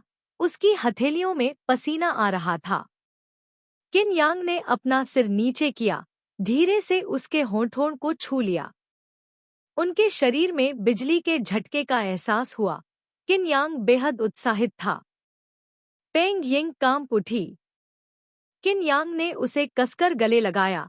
उसकी बाहों में लड़की बहुत छोटी थी, पतली और मुलायम दोनों, तुरंत उसकी छाती को भरती हुई। किन यांग अपनी उत्तेजना को रोक नहीं सका। उसे और भी कसकर गले लगाया। खंड 2 अध्याय 94। किन यांग एक्स पेंग ओआहन की अतिरिक्त कहानी 6। विश्वविद्यालय के अपने पहले वर्ष की गर्मियों की छुट्टियों के दौरान किन यांग और उनका समूह लू शी मिया के विला में इकट्ठा हुए और यार्ड में बारबेक्यू की व्यवस्था की। बारबेक्यू के बीच में डुमिंग वेई ने कहा कि वह एक फिल्म देखने जाना चाहती है। यह कहने के बाद उसने डिंगमी को खींच लिया और दूसरी मंजिल के थिएटर में भाग गई। तीनों लड़कों को वहां बैठे कच्चे मांस के कटार देखते हुए छोड़ दिया। लू शी मिया उठ खड़ी हुई। मैं जाकर देखूंगी कि कोई नई फिल्म है या नहीं। जू कियान भी उठ खड़ी हुई। दरअसल मैं कुछ डरावनी फिल्में लेकर आई हूँ, मुझे उन्हें देखने दो। किन यांग, क्या तुम मुझे यहाँ मांस भूनने के लिए अकेला छोड़ दोगे? यह सही है, क्योंकि लू शी मिया और जू कियान चले गए। किन यांग ने अपना सिर नीचे किया और कुछ बार गालियां दी, फिर धैर्यपूर्वक मांस भूनना शुरू कर दिया। भूनना समाप्त करने के बाद उसने पका हुआ मांस कटार से निकाला, उसे एक ट्रे पर रखा और ऊपर ले गया। स्क्रीनिंग रूम का दरवाजा थोड़ा खुला था। कमरे में सिर्फ 2 लोग थे। उन्हें नहीं पता था कि तू खियन और डू मिन्हवी कहाँ चले गए हैं। लू शी मियाँ ने दीनहमत को गले लगाया और धीरे से मुस्कुराया। डिंग जियाओ मत, बाद में मुझ पर दबाव मत डालना। दीनहमत ने नाक सिकोड़ी और कहा, अगर तुम मुझ पर दबाव नहीं डालोगे तो भूल जाओ। एक पल बाद, तो क्या मैं तुम्हें चूम सकता हूँ? टैनन डांग। यह सुनकर उसके कान शर्म से झुक गए। टैन डांग मुड़ने ही वाला था कि उसने देखा कि दीनहमत लू शी मियाँ को चूमने के लिए अपना सिर उठा रहा है। लू शी मियाँ ने दीनहमत की गर्दन पकड़ ली ताकि वह भाग न जाए। वे दोनों बस एक दूसरे को अंतहीन रूप से चूमते रहे। धिक्कार है। टैन डांग कुछ सेकंड के लिए स्तब्ध रह गया। मीट ट्रे को पकड़े हुए चुपचाप मुड़ गया। जैसे ही उसने पलटा, उसने छोटे से लिविंग रूम में डो मिन्हवी और तू खियन को शोर मचाते सुना। डो मिन्हवी, तू खियन, तुम बहुत ज्यादा हो। तुम्हें पता है कि मुझे हॉरर फिल्में देखना बिल्कुल पसंद नहीं है, लेकिन तुम हमेशा यही करते हो। मुझे शक है कि तुम मुझे वाकई पसंद करते हो। तू खियन, स्वर्ग और धरती इसकी गवाही दे सकते हैं। डो मिन्हवी, मेरी गांड को सबूत दो। अगर तुम्हें सच में यह पसंद नहीं है तो ब्रेकअप कर लो। बैंग। टैन डोंग ने देखा। बीन। यह पक्ष और भी उग्र था। तू खियन ने सीधे डो मिन्हवी को सोफे पर दबा दिया और उग्रता से कहा, डो मिन्हवी, अगर तुम इन 2 शब्दों का फिर से उल्लेख करते हो तो क्या तुम मुझ पर विश्वास करते हो? डो मिन्हवी ने अपना सिर उठाया। भाई, तुम्हारा क्या मतलब है भाई? तुम अब भी मुझे मारना चाहते हो, है ना? तू खियन ने उसे कुछ देर तक घूरा, अचानक मुस्कुराया, अपना सिर नीचे किया और उसे चूमा। क्या यह ठीक है? तान डांग। यह पहली बार था जब तान डांग को इतना अकेलापन महसूस हुआ। उसके सभी भाई प्यार में थे, केवल वह अकेला था। उसे लगातार 2 चुंबन दृश्य देखने को मिले। तान डांग मांस की ट्रे नीचे ले गया, यार्ड में बैठ गया और अकेले खाना खाया। क्या यह हो सकता है कि चुंबन मांस खाने से ज्यादा नशे की लत है? यह समस्या उसे इतने सालों से परेशान कर रही थी।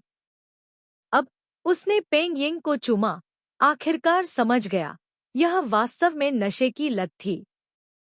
तान डांग ने अनजाने में अपनी जीभ उसके चारों ओर लपेटी, उसके दांतों और होठों के बीच हमला किया। पेंग यिंग का चेहरा लाल हो गया था। उसके दोनों हाथ उसकी मजबूत छाती पर दबे हुए थे। उसका शरीर और मन कांप रहा था। इतनी देर तक चूमना पड़ा। किन यांग को नहीं पता था कि उसने उसे कितनी देर तक चूमा था। उसे लगा कि यह पर्याप्त नहीं था। वह अभी भी लंबे समय तक चूमना चाहता था, लंबे समय तक। लंबे समय के बाद पेंग यिंग का दम घुटने लगा। उसने उसे धक्का दिया। किन यांग। आवाज सामान्य से भी अधिक नरम थी। किन यांग ने इसे तब तक सुना जब तक उसका गला सूख नहीं गया। उसने उसे देखने के लिए अपना सिर नीचे कर लिया। हाँ, पेंग यिंग का चेहरा लाल हो गया था, जैसे कि वह खून बहने वाली थी। उसने अपना सिर नीचे कर लिया और उसे देखने की हिम्मत नहीं जुटा पाई। खाना ठंडा हो रहा है। किन यांग मुस्कुराया। यह ठीक है, यह अभी भी गर्म है। उसने उसे गले लगाया और जाने से मना कर दिया। पेंग यिंग उलझन में थी। वह इतना गुंडा क्यों था? वह घबरा गई। नहीं, इसे बर्बाद नहीं किया जा सकता। आपने इसे बनाने के लिए कड़ी मेहनत की है। किन यांग दंग रह गई, फिर मुस्कुराई। हाँ, इसे बर्बाद नहीं किया जा सकता। जाने से पहले उसने उसे कुछ देर तक गले लगाया। पेंग यिंग शर्मा गई और उसके सामने बैठ गई। जब उसने चॉपस्टिक पकड़ी तो उसके हाथ अभी भी ढीले महसूस हो रहे थे। पहला चुंबन। यह उसका और किन यांग का पहला चुंबन था। पेंग यिंग को चूमने के बाद वह अपने द्वारा पकाए गए स्वादिष्ट भोजन का आनंद लेने लगी। उसे लगा कि जीवन पर्याप्त है। पेंग यिंग ज्यादा नहीं खा सकती थी। उसने चावल का आधा छोटा कटोरा खा लिया और अब और नहीं बैठ सकती थी। इसलिए उसने खड़े होने का बहाना ढूंढा। मैं रसोई में जाकर देखती हूँ कि क्या तुम्हें किसी चीज में मदद की जरूरत है। वह खड़ी हो गई, लेकिन किन यांग ने उसे वापस खींच लिया। किन यांग ने उसकी ओर देखा। तुम बॉस हो, क्या तुम्हें अभी भी मुझसे कुछ करवाने की जरूरत है?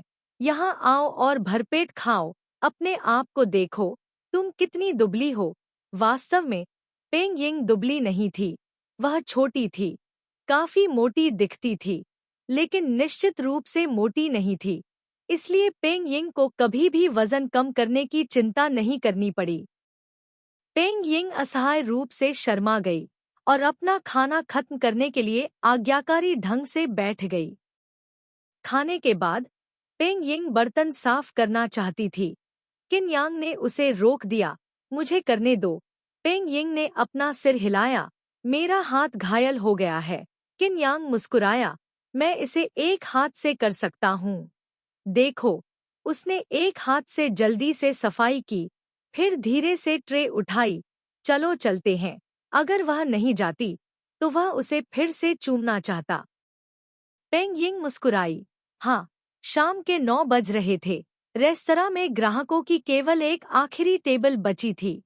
कर्मचारी रसोई साफ कर रहे थे और टेबल पोंछ रहे थे, बंद करने की तैयारी कर रहे थे।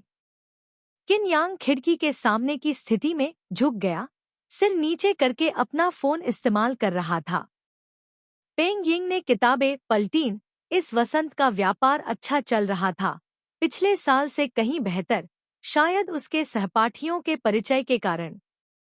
पेंग यिंग खुशी खुशी अपना बैग उठाती हुई किन यांग की ओर चली गई। किन यांग, चलो चलें।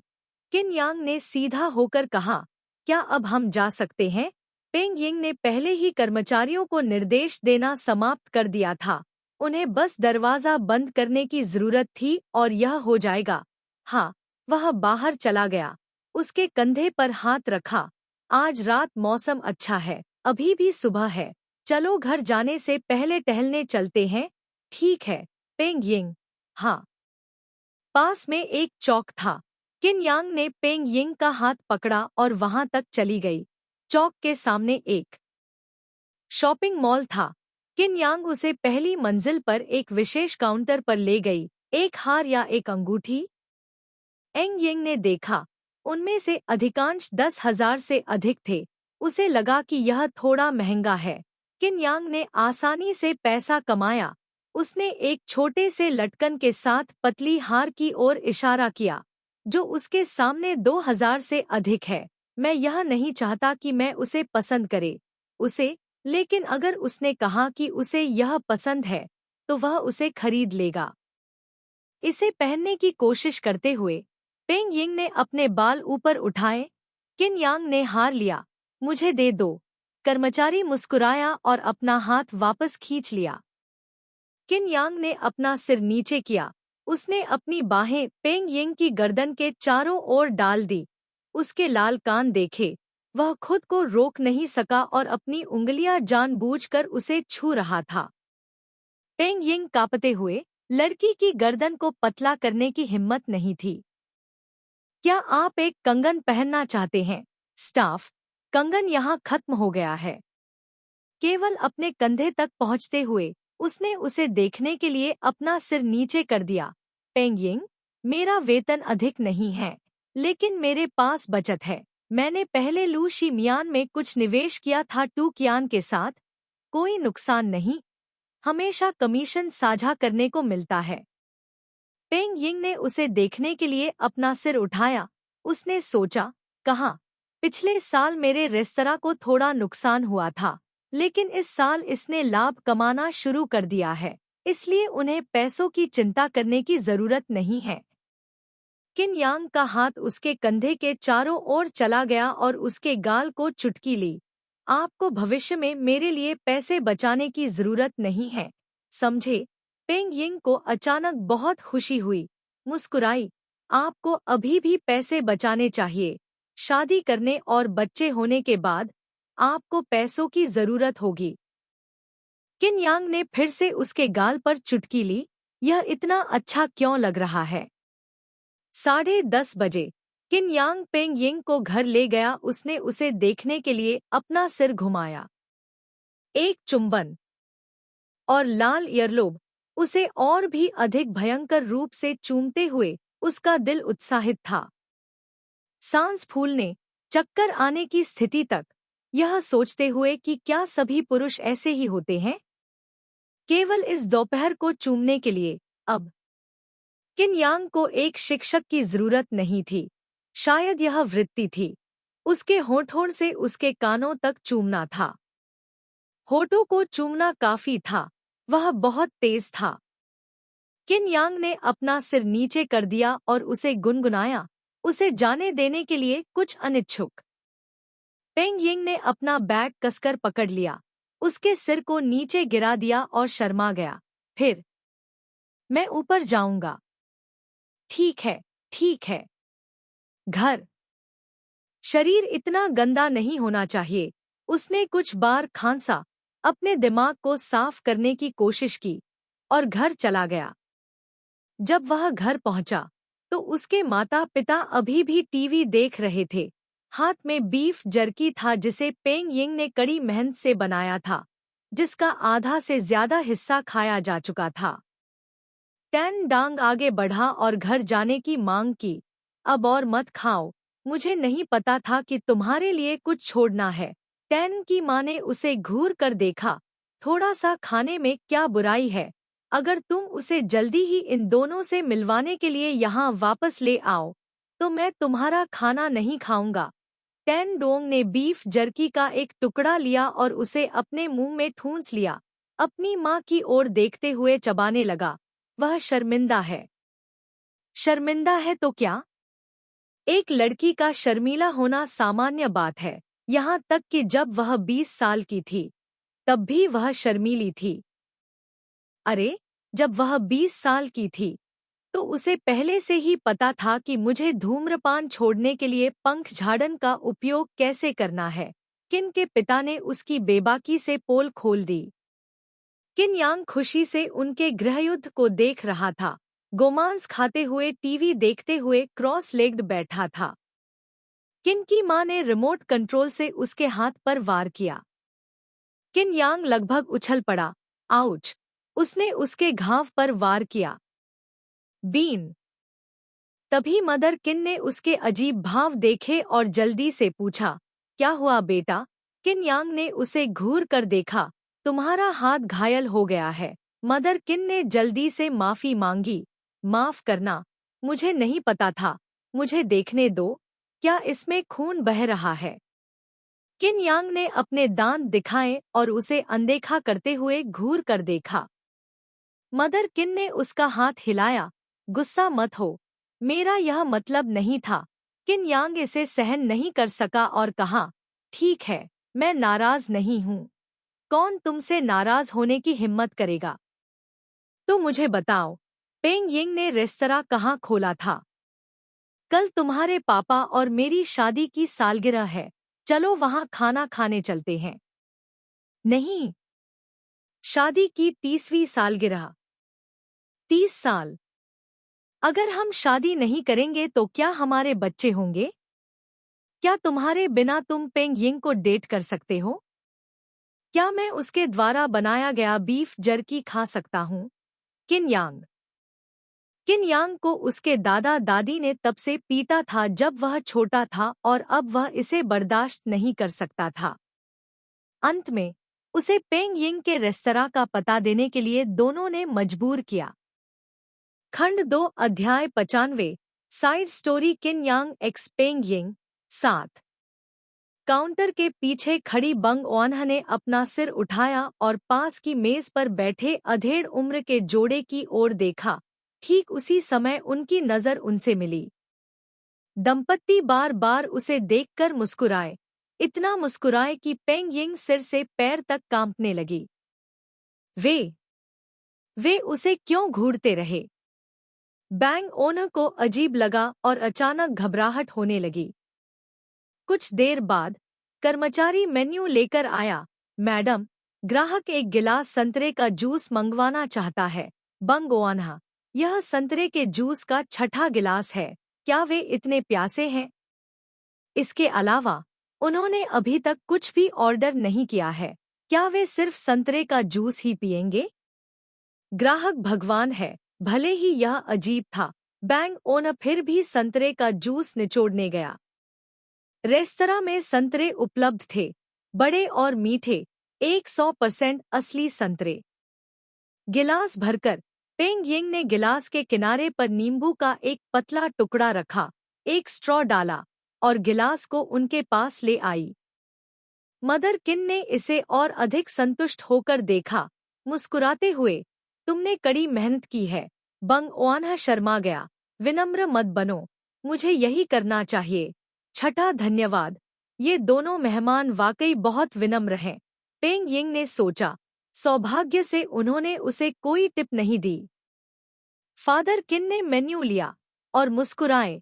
चलो ऑर्डर करना शुरू करते हैं। बंग ओआनहा ने तुरंत कहा। हाँ, मेन्यू को चेक एंड चेक फॉर्मेट में डिजाइन किया गया था। फादर टैन को कई डिब्बों पर टिक करते देख पेंग यिंग उन्हें याद दिलाने से खुद को नहीं रोक पाई। अंकल, आप दोनों इतना नहीं खा सकते। मेरे रेस्टोरेंट के व्यंजन बहुत पेट भरने वाले हैं। फादर टैन ने अपना सिर उठाया और मुस्कुराए। मेरा बेटा बहुत खाता है, वह बहुत खा सकता है। वह एक पल के लिए रुका। मेरी होने वाली बहू भी बाद में हमारे साथ खाना खाने आएगी। बहुत कुछ चुन लो। तुम्हारी बेटी को क्या खाना पसंद है? पेंग यिंग ने अपने सामने खड़े सौम्य मुस्कुराते हुए आदमी को देखा। उसे अजीब तरह से परिचित महसूस हुआ। अचानक उसके दिमाग में एक विचार आया और पेंग यिंग इतनी डर गई कि उसके हाथों से पसीना बहने लगा। मैं पेंग यिंग ने निगल लिया। उसके पैर कमजोर हो गए। उसने शांत रहने की पूरी कोशिश की। मुझे लगता है कि आपने जो व्यंजन चुने हैं वे सभी बहुत स्वादिष्ट हैं। टैनन के पिता हंसे। ठीक है, फिर ये बर्तन। बंग ओआनहा ने तुरंत सिर हिलाया। हाँ, हाँ, कृपया एक क्षण प्रतीक्षा करें। पेंग यिंग ने मेन्यू लिया और रसोई में चली गई। ऑर्डर फॉर्म भरना भूल गई। वह ब्रेक रूम में छिप गई और किन यांग को फोन किया। उसने बहुत जल्दी फोन उठा लिया। पेंग यिंग ने घबराहट में पूछा, किन यांग, क्या तुम्हारे माता पिता मेरे रेस्तरां में आ रहे हैं? टैनन डांग दंग रह गया। क्या वे स्पष्ट रूप से समझाने के लिए उसके आने का इंतजार करने के लिए सहमत नहीं थे? तुम्हारे माता पिता इतनी जल्दी में क्यों हैं? अगर पेंग यिंग भाग जाए तो क्या होगा? वह खांसते हुए बोला, तुम यह क्यों पूछ रहे हो? बंग ओआनहा रोने ही वाला था। मैंने एक चाचा को देखा जो काफी हद तक आपके जैसा दिखता था। वह आपके पिता हैं, है ना? टैन डोंग ने उसे समझाया। नहीं, चिंता मत करो, मैं बाद में तुम्हें खोजने रेस्तरां में आऊंगा। मैं शायद 1 घंटे में वहां पहुंच जाऊंगा। पेंग यिंग ने आधे अधूरे विश्वास और आधे अधूरे संदेह के साथ फोन रख दिया। उसकी स्त्री जैसी भावनाओं ने उसे बेचैन कर दिया, लेकिन उसे नहीं पता था कि क्या करना है। काउंटर के पीछे अधेड़ उम्र के जोड़े ने उसे देखा और मुस्कुराए। पेंग यिंग। कुछ मिनटों के बाद पेंग यिंग अब और शांत नहीं बैठ सकती थी। वह खड़ी हुई और रसोई में चली गई। अपना खास व्यंजन बनाना शुरू कर दिया। अगर किन यांग ने उससे झूठ बोलने की हिम्मत की तो वह नाराज हो जाएगी। पेंग यिंग घबराई हुई और निराश दोनों थी, लेकिन उसे अभी भी उनके लिए खाना बनाना था। उसका चेहरा तनावग्रस्त था।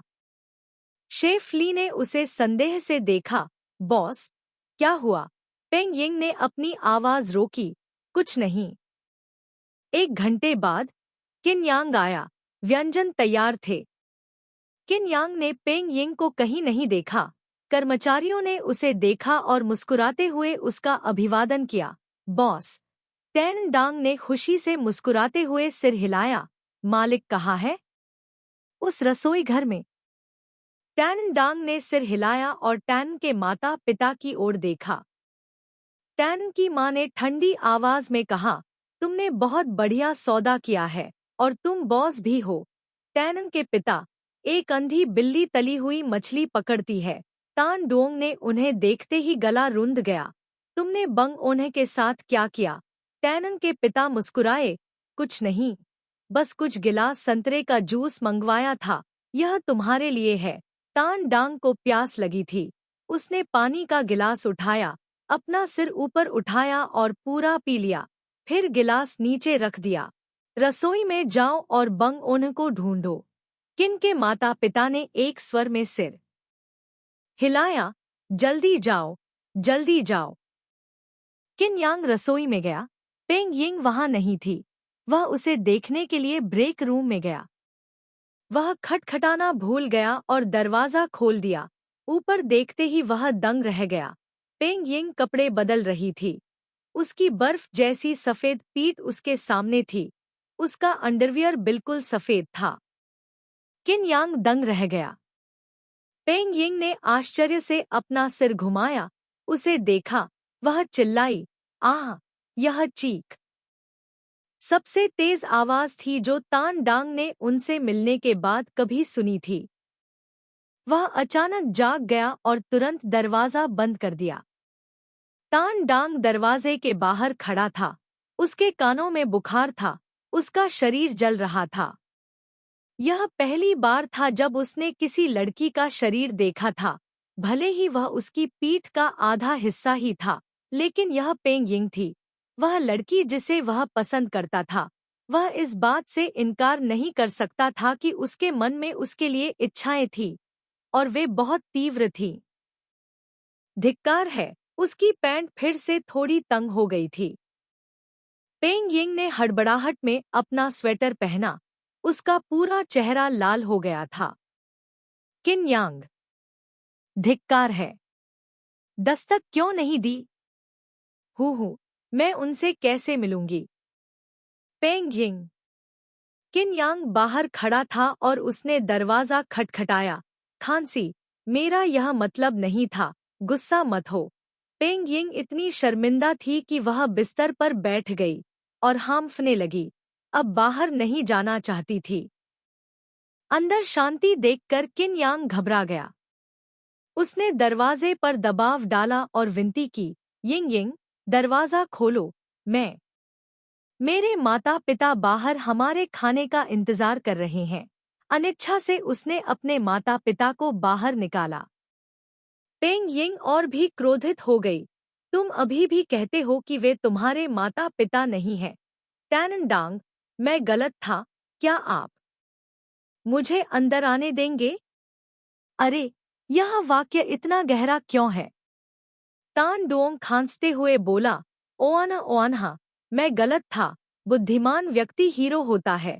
जितनी जल्दी कोई व्यक्ति अपनी गलतियों को स्वीकार कर लेता है, उतनी जल्दी खुशी मिलती है।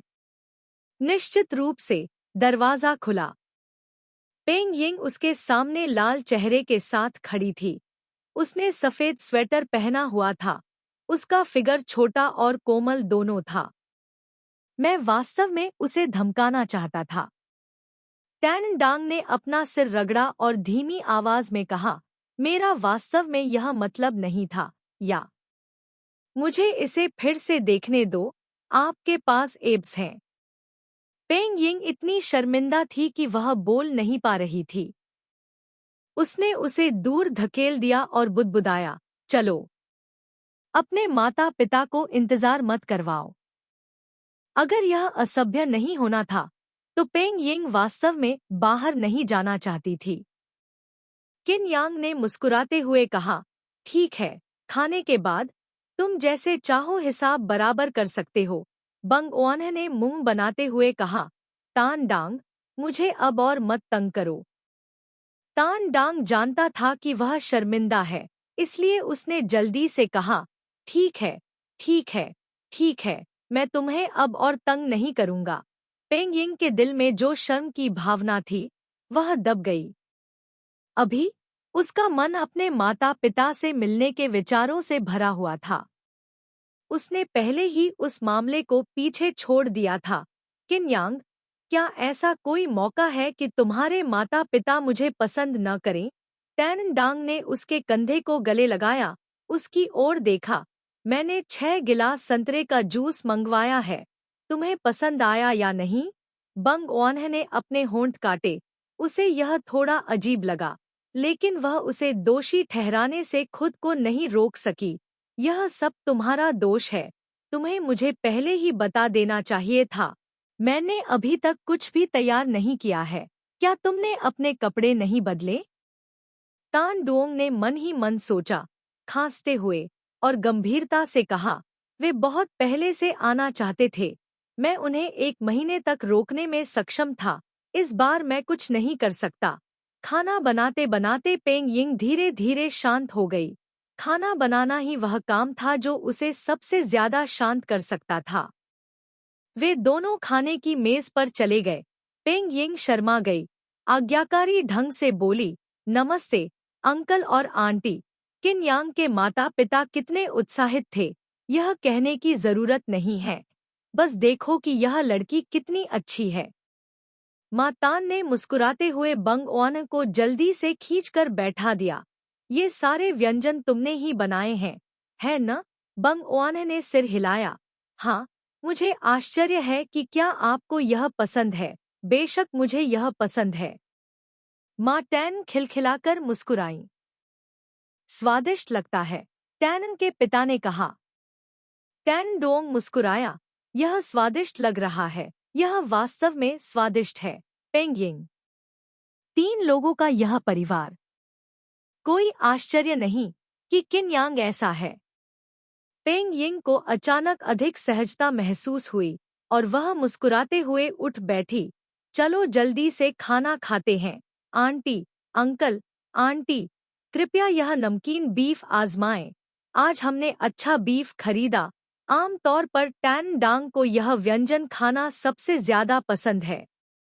ठीक है, ठीक है, टैन डांग ने मुस्कुराते हुए अपने 8 दांत दिखाते हुए कहा, आप जो भी पकाते हैं, मुझे वह खाना पसंद है। पेंग यिंग ने उसे घूर कर देखा, अब और मत बोलो। किन यांग ने अपनी भौहें उठाईं और बीफ का एक टुकड़ा उठाया। पास से गुजरने वाले कर्मचारी इस ओर देखने से खुद को रोक नहीं पाए, यहाँ तक कि रसोई के पीछे शेफ ली को भी देखने के लिए अपना सिर बाहर निकालना पड़ा। मैंने सुना है कि बॉस के माता पिता आ रहे हैं। मकान मालकिन ने माता पिता का परिचय कराया। क्या बॉस और उसकी पत्नी को कोई अच्छी खबर मिलने वाली है? ऐसा लगता है कि आप दोनों को साथ में रहते हुए केवल 1 महीना ही हुआ है और आप जल्दी से शादी करने की योजना बना रहे हैं। रसोई में चर्चा का माहौल था। खाना खाते समय बैंग ओन ने उन्हें व्यंजन पेश किए। यह नींबू बत्तख का व्यंजन भी बहुत स्वादिष्ट है, आप लोगों को इसे जरूर आजमाना चाहिए। मैंने इसमें काफी नींबू डाला है, यह खट्टा नहीं है। तान डोंग के माता पिता ने जल्दी से एक टुकड़ा चखा और प्रशंसा की, बहुत स्वादिष्ट। पेंग यिंग शर्मा गई और उसने टैन डांग की तरफ देखा। टैन डांग ने उसकी तरफ देखा और मुस्कुराया। वह वास्तव में उससे शादी करना चाहता था, लेकिन क्या यह बहुत जल्दी नहीं था? वह शायद सहमत नहीं होती, और उसके माता पिता भी निश्चित नहीं थे। किन के पिता ने पेंग यिंग से पूछा कि उसने रेस्तरां क्यों खोला, और पेंग यिंग ने हकलाते हुए कहा, मुझे यह पसंद है। उसने यह कहने की हिम्मत नहीं की कि उसने इसे इसलिए खोला क्योंकि किन यांग को खाना पसंद था। किन की माँ हंसी, वह जानती थी कि पेंग यिंग एक प्राथमिक विद्यालय की शिक्षिका थी। वास्तव में वह नौकरी उसके जैसी लड़की के लिए बहुत उपयुक्त थी। उसने उम्मीद नहीं की थी कि यह लड़की जो कोमल और कोमल दिखती है, वास्तव में इस तरह का रेस्तरां खोल सकती है। अब से वह चौक में अपने ताश खेलने और नाचने वाले दोस्तों के सामने शेखी बघार सकती थी। उसके बेटे की प्रेमिका ने एक रेस्तरां खोला, वे भविष्य में यहाँ खाने के लिए आ सकते थे। किन के पिता को भी लगा कि वह अपने शतरंज खेलने वाले दोस्तों को इस रेस्तरां के बारे में बता सकते हैं। यह वास्तव में बुरा नहीं था। माँ टैन ने फिर पूछा, ओआना ओआनहा, क्या तुम्हारे माता पिता तुम्हारे रिश्ते के बारे में जानते हैं? अगर तुम्हें पता है तो दोनों माता पिता के लिए एक साथ भोजन करने का समय तय करो और सपनों की लंबी रातों से बचने के लिए जल्दी से शादी का फैसला करो। पेंग यिंग हकलाते हुए बोली, अभी नहीं। किन यांग देखने के लिए सहन नहीं कर सका और कहा, माँ, बेकार में चिंता मत करो। माँ टैन ने उसकी ओर देखा, वह यह किसके लिए कर रही थी? तान डोंग ने उसकी उपेक्षा की और बंग ओआने के लिए सूप का एक कटोरा ले आया। पेंग यिंग ने अपने होठों को दबाया और फुसफुसाया, पिछले कुछ दिनों से मैं अपने माता पिता को यह बताने का अवसर तलाश रही हूँ कि मैं गंभीरता से टैन डांग को डेट कर रही हूँ। मदर टैन तुरंत मुस्कुराई, ठीक है, मैं तुम दोनों से आग्रह नहीं कर रही हूँ। बस जो तुम्हें ठीक लगे वह करो। मैं तो बस बेतरतीब सवाल पूछ रही थी। बंग ओआने ने आज्ञाकारी ढंग से उत्तर दिया, मुझे पता है, यह भोजन बहुत मजेदार है। खाने के बाद किन यांग के माता पिता ने अभी भी जाने से इनकार कर दिया, वहीं बैठकर बातें करते रहे, इसलिए पेंग यिंग स्वाभाविक रूप से उनके पीछे चली गई। 9 बजे किन यांग के माता पिता को आखिरकार जाना पड़ा। पेंग यिंग और किन यांग ने उन्हें दरवाजे तक छोड़ा। उन्हें कार में बैठते और जाते हुए देखकर पेंग यिंग ने राहत की लंबी सांस ली। किन यांग को देखने के लिए अपना सिर उठाया। तुम्हारे माता पिता मुझे पसंद करते हैं, है न? टैन डांग ने उसकी ओर देखा, अपना सिर नीचे किया और उसके गाल को चूमा। मुझे यह बहुत पसंद है, बिल्कुल तुम्हारी तरह। पेंग यिंग ने अपना चेहरा रगड़ा और शर्म से अपना सिर नीचे कर लिया। यह बाहर है, किन यांग। बाहर का क्या? ठीक है, आपको अपनी छवि पर ध्यान देना होगा। आप जनता की पुलिस हैं। पेंग यिंग ने मुंह बनाया और उसे अनदेखा करते हुए वापस रेस्तरां की ओर मुड़ गई। किन यांग ने अपनी भौहें उठाईं।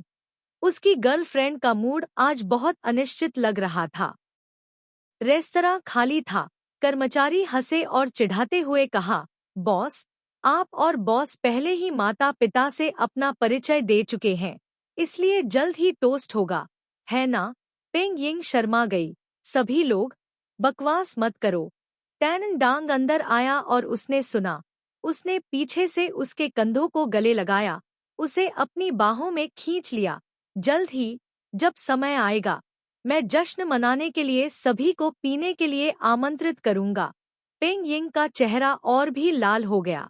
उसने अपने होंठ काट लिए और कुछ भी नहीं कहा, ताकि उसका सम्मान बचा रहे। ओह, सचमुच, आप दोनों को बधाई। तान डोंग ने गर्व से कहा, धन्यवाद। बंग ओआने ने उनकी ओर देखा, और कुछ नहीं है। सभी लोग अपनी किताबें पैक कर लें और दरवाजा बंद करके घर जाने की तैयारी कर लें। हाँ, पेंग यिंग अपना बैग लेने के लिए ब्रेक रूम में चली गई। यह उसका निजी कमरा था। आम तौर पर स्टाफ अंदर या बाहर नहीं आता। वह अंदर गई और किन यांग उसके पीछे पीछे गया। पेंग यिंग अपना बैग रखने ही वाली थी कि किन यांग ने अचानक उसे पीछे से गले लगा लिया। उसने अपना सिर नीचे किया और उसके कान को चूमा। पेंग यिंग कांप उठी, गुदगुदी की भावना से बचती हुई, और शर्माते हुए बोली, किन यांग, मेरे कानों को मत चूमो। उसकी आवाज छोटी और नरम थी। जब तान डोंग ने यह सुना तो वह उत्साहित हो गया। उसने उसे घुमाया और उसके होठों को चूमा। ठीक है, तो यहाँ चूमो। आह! पेंग यिंग ने उसकी छाती पर मुक्का मारा, लड़खड़ाते हुए। हाँ, चलो घर चलते हैं। तान यांग ने अपना हाथ खींचकर अपनी कमर पर रखा, धीरे से मनाते हुए। पेंग यिंग, मुझे गले लगाओ। सामान्यतः वह उसे शायद ही कभी गले लगाती है, नहीं उसे चूमने की पहल करती है, क्योंकि वह बहुत शर्मीली है। टैन डांग भी चाहता था कि वह उसे गले लगाए, बैंग ओने का हाथ उसकी कमर से टकराया। उसके होंठ उसके चुंबन से सुन्न हो गए थे। उसने अस्पष्ट रूप से उसकी पतली कमर को गले लगाया। अचानक उसे याद आया कि उसने कल रात क्या कहा था। उसके पास पेट था।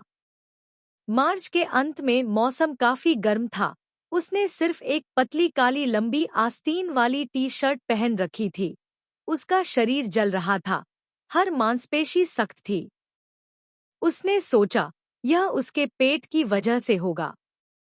मुझे आश्चर्य है कि उसके पास कितने पेट होंगे। उसका मन भी धीरे धीरे बदल गया। किन यांग ने उसे छुआ और उत्तेजित हो गई।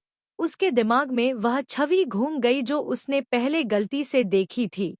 उसकी बर्फ जैसी सफेद चिकनी पीठ और उसकी पीठ पर लटकता हुआ कपड़ों का हैंगर। उसका हाथ बेकाबू होकर उसकी कमर को टटोल रहा था। पेंग यिंग की शर्ट ऊपर उठ गई। उसकी कमर अचानक गर्म हो गई। आदमी के गर्म हाथ ने उसकी कमर को कसकर पकड़ लिया। पेंग यिंग को गुदगुदी हुई और वह थोड़ा हिली। कुछ हद तक डरी हुई, कुछ हद तक शर्मिंदा। किन यांग, उन, तुम्हारा हाथ, क्या मैं इसे थोड़ा सा छू सकता हूँ? तान डोंग ने उसे चूमा और धीमी आवाज में पूछा। पेंग यिंग शर्मिंदा थी और उसने कोई जवाब नहीं दिया, लेकिन उसके हाथ बिल्कुल भी ढीले नहीं थे। वह पहले ही उसकी चिकनी पीठ पर पहुंच चुका था। उसकी ब्रा के हुक को छू रहा था। एक पुरुष का स्वभाव वास्तव में उसे उतारना चाहता है, लेकिन उसने खुद को रोका और आगे की ओर घूम गया, उसकी मुलायम छाती को छूते हुए। पेंग यिंग उसकी बाहों में निढाल हो गई, शर्मिंदा और घबराई हुई दोनों। तान, तान डांग, उसकी आवाज कांप उठी। तान डांग ने उसे कसकर गले लगाया। उसकी आवाज कर्कश थी। मैंने बस छुआ, मैंने कुछ और नहीं किया। मुझ पर विश्वास करो। बैंग उन्होंने अपनी आंखें कसकर बंद कर ली। असल में उसने टैन डांग के साथ अंतरंग होने से इनकार नहीं किया, बल्कि उसे यह पसंद भी आया। दो लोगों का एक दूसरे को चूमना और एक दूसरे को जानना बहुत सामान्य शारीरिक जरूरतें थीं, लेकिन उसे नहीं पता था कि यह बहुत तेज था। तान डांग ने अनिच्छा से जाने से पहले कुछ देर तक उसकी छाती को टटोला। तान डांग ने जोर से सांस ली और उसे दीवार से सटा दिया। पेंग यिंग ने उसकी उत्तेजना देखी और धीरे से पुकारा, तान डांग। उसे खुद पर नियंत्रण रखना पड़ा। पेंग यिंग हिली। किन यांग ने उसे दबाया। अगर वह और हिली, तो वह जारी रखना चाहेगा। उसका दिमाग उस बात से भरा हुआ था। पेंग यिंग का शरीर वाकई कोमल था। उसने पहले बहुत सारी फिल्में देखी थी, लेकिन उसने कभी इसका अभ्यास नहीं किया था। अब वह वास्तव में इसे आजमाना चाहता था, वास्तव में चाहता था। किन यांग ने अपनी लार निगल ली और धीमी आवाज में कहा, पेंग यिंग, मेरी पैंट टाइट है। उसे डराने के डर से उसने बोलने का एक बहुत ही चतुर तरीका अपना लिया। पेंग यिंग मूल रूप से इस मामले में एक खाली कागज थी। वह तुरंत कैसे समझ सकती थी? वह उलझन में थी। हाँ, पैंट टाइट है। तान डोंग ने उस व्यक्ति को अपने करीब खींचा, उसकी कमर को सहलाया। बंग ओनहा। ओह! वह समझ गई। वह जीव विज्ञान प्रतिनिधि थी। वह वास्तव में समझ गई। टैन डोंग गर्मी में थी। बंग ओनहा शर्मा गया और दबे पांव वापस चला आया। यहाँ मत आओ। टैन डांग धीरे से मुस्कुराया। समझे? पेंग यिंग ने अपने होंठ काटे। काफी देर तक बोल नहीं पाई। उसने उम्मीद नहीं की थी कि तान डांग इतना दुष्ट होगा। चमकदार धूप कहाँ है? पुरुष तो सभी एक जैसे हैं। टैन डांग ने उसे मजबूर नहीं किया, बस चुपचाप उसे गले लगा लिया। दरवाजे के बाहर कर्मचारी जोर से चिल्लाए, बॉस, मैडम, हमने सफाई कर ली है, पहले घर जाओ। पेंग यिंग कांप उठी। यह खत्म हो गया था। वे दोनों लगभग आधे घंटे से यहाँ छिपे हुए थे। कर्मचारियों को नहीं लगेगा कि वे यहाँ कुछ कर रहे थे, है ना? आप भविष्य में बॉस बनकर इस तरह के आदेश कैसे दे सकते हैं? तान डोंग चिल्लाया, पहले सभी लोग वापस जाएं। बंग ओआने ने सब कुछ की परवाह किए बिना उसे तुरंत धक्का दिया और बाहर भाग गया। स्टाफ ने उसे देखा और अस्पष्टता से मुस्कुराते हुए कहा, मैडम, चलिए घर चलते हैं। बंग ओआने ने अजीब तरीके से सिर हिलाया। सड़क पर सभी लोग सावधान रहें।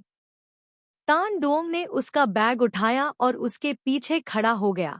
चलो साथ में घर चलते हैं। कर्मचारी, हाँ, हम पहले जाएंगे। हम अब तुम दोनों को परेशान नहीं करेंगे। कई लोग एक ही समय में दरवाजे से बाहर चले गए। किन यांग की चमड़ी मोटी थी और वह चुटकुलों से खुश नहीं था। पेंग यिंग ने अपना सिर घुमाया और उसे घूर कर देखा। यह सब तुम्हारी गलती है। किन यांग ने उसकी नाक को छुआ, उसके कंधे को गले लगाया और मुस्कुराने के लिए अपना सिर नीचे किया। चलो बॉस, मैं तुम्हें घर ले जाऊंगा। पेंग यिंग गुस्सा होना चाहती थी, लेकिन वह मुस्कुराता रहा और वह गुस्सा नहीं हो सकी। कार में पेंग यिंग ने उससे बात करने की जहमत नहीं उठाई। टैन डांग को नहीं पता था कि वह गुस्सा थी या शर्मिंदा, शायद दोनों। वह उसे मनाने के लिए कुछ खरीदना चाहता था। जब केक की दुकान से गुजर रहा था तो उसने उसकी ओर देखा। क्या तुम केक खाना चाहती हो? बंग ओआने ने मुंह बनाते हुए कहा, नहीं खाऊंगा। टैन डांग को इस बात की परवाह नहीं थी कि उसने खाया या नहीं। उसने कार सड़क के किनारे पार्क की, अपनी सीट बेल्ट उतारी और उसकी तरफ देखा। 1 मिनट मेरा इंतजार करो। वह जल्दी से कार से बाहर निकल गया। पेंग यिंग ने खिड़की नीचे की और उसे आवाज दी, किन यांग, तुम्हें कुछ भी खरीदने की जरूरत नहीं है। किन यांग ने मुड़कर हाथ हिलाया और आराम से केक की दुकान में चला गया। रात हो चुकी थी और काफी केक बचे हुए थे। किन यांग ने 2 केक चुने और पेंग यिंग के लिए कल का नाश्ता बनाने के लिए 2 बैग टोस्ट भी खरीदे। कार में वापस आकर उसने केक का बैग उसकी बाहों में ठूस दिया। पेंग यिंग ने केक और ब्रेड का बैग गले से लगाया और उसकी तरफ देखते हुए कहा, इतनी देर रात केक खाने से तुम मोटे हो जाओगे। किन यांग ने अपने होंठ सिकोड़े और अपने दांत दिखाते हुए मुस्कुराया, नहीं, मैं इसे कल के नाश्ते के लिए बचा सकता हूँ। तुम बहुत ज्यादा खरीदते हो, चाचा और चाची भी खा सकते हैं। पेंग यिंग ने अपने होंठ सिकोड़े और उसे देखा, मुस्कुराई। इसलिए वह मुस्कुराई। किन यांग मुस्कुराया, खुशी से गाड़ी चलाकर चला गया। आज रात पेंग यिंग ने उसे गुड नाइट किस नहीं करने दिया। किन यांग को डर था कि वह खुश नहीं होगी, इसलिए उसे गुड नाइट कहने के बाद उसने उसे ऊपर जाने दिया। पेंग यिंग घर लौटी।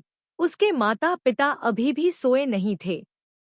उसे ब्रेड और केक का एक बड़ा बैग ले जाते हुए देखकर पेंग की मां ने पूछा, तुमने इतनी सारी ब्रेड क्यों खरीदी? बंग ओन को पता था कि तान डांग ने अतिरिक्त खरीदा है। उसके माता पिता को रोटी खाना पसंद नहीं था, उन्हें नाश्ते के लिए दलिया खाना पसंद था। उसने संकेत दिया, रोटी बिक्री पर है, मैं इसे कल सुबह कर्मचारियों के पास ले जाऊंगी। फादर टैन मुस्कुराए, ओआना ओआनहा, यहाँ आकर बैठो। बंग ओआनहा, यह स्वर वास्तव में उसके लिए एक अंधे तारीख पर जाने की व्यवस्था करना चाहता है। पेंग यिंग ने अपने होंठ दबा लिए। अगर वे वाकई उसे ब्लाइंड डेट पर जाने देना चाहते थे तो उसे अपनी स्थिति के बारे में टैन डोंग को ईमानदारी से बताना चाहिए था। बैंग ओआनहा अपने पिता के बगल में बैठ गई। फादर बंग ने उसे देखकर मुस्कुराते हुए कहा, कुछ दिनों में मेरा एक पुराना दोस्त यहाँ आएगा। आओ और मेरे साथ खाना खाओ, जरूर। माँ पेंग ने कहा, हम ओआनहा के रेस्तरां में क्यों नहीं खाते? वह जिस रेस्टोरेंट में थी वह खूबसूरती से सजा हुआ था, जिसमें युवा शैली थी, लेकिन वहाँ कोई निजी कमरे नहीं थे। इसलिए यह ब्लाइंड डेट के लिए उपयुक्त नहीं था।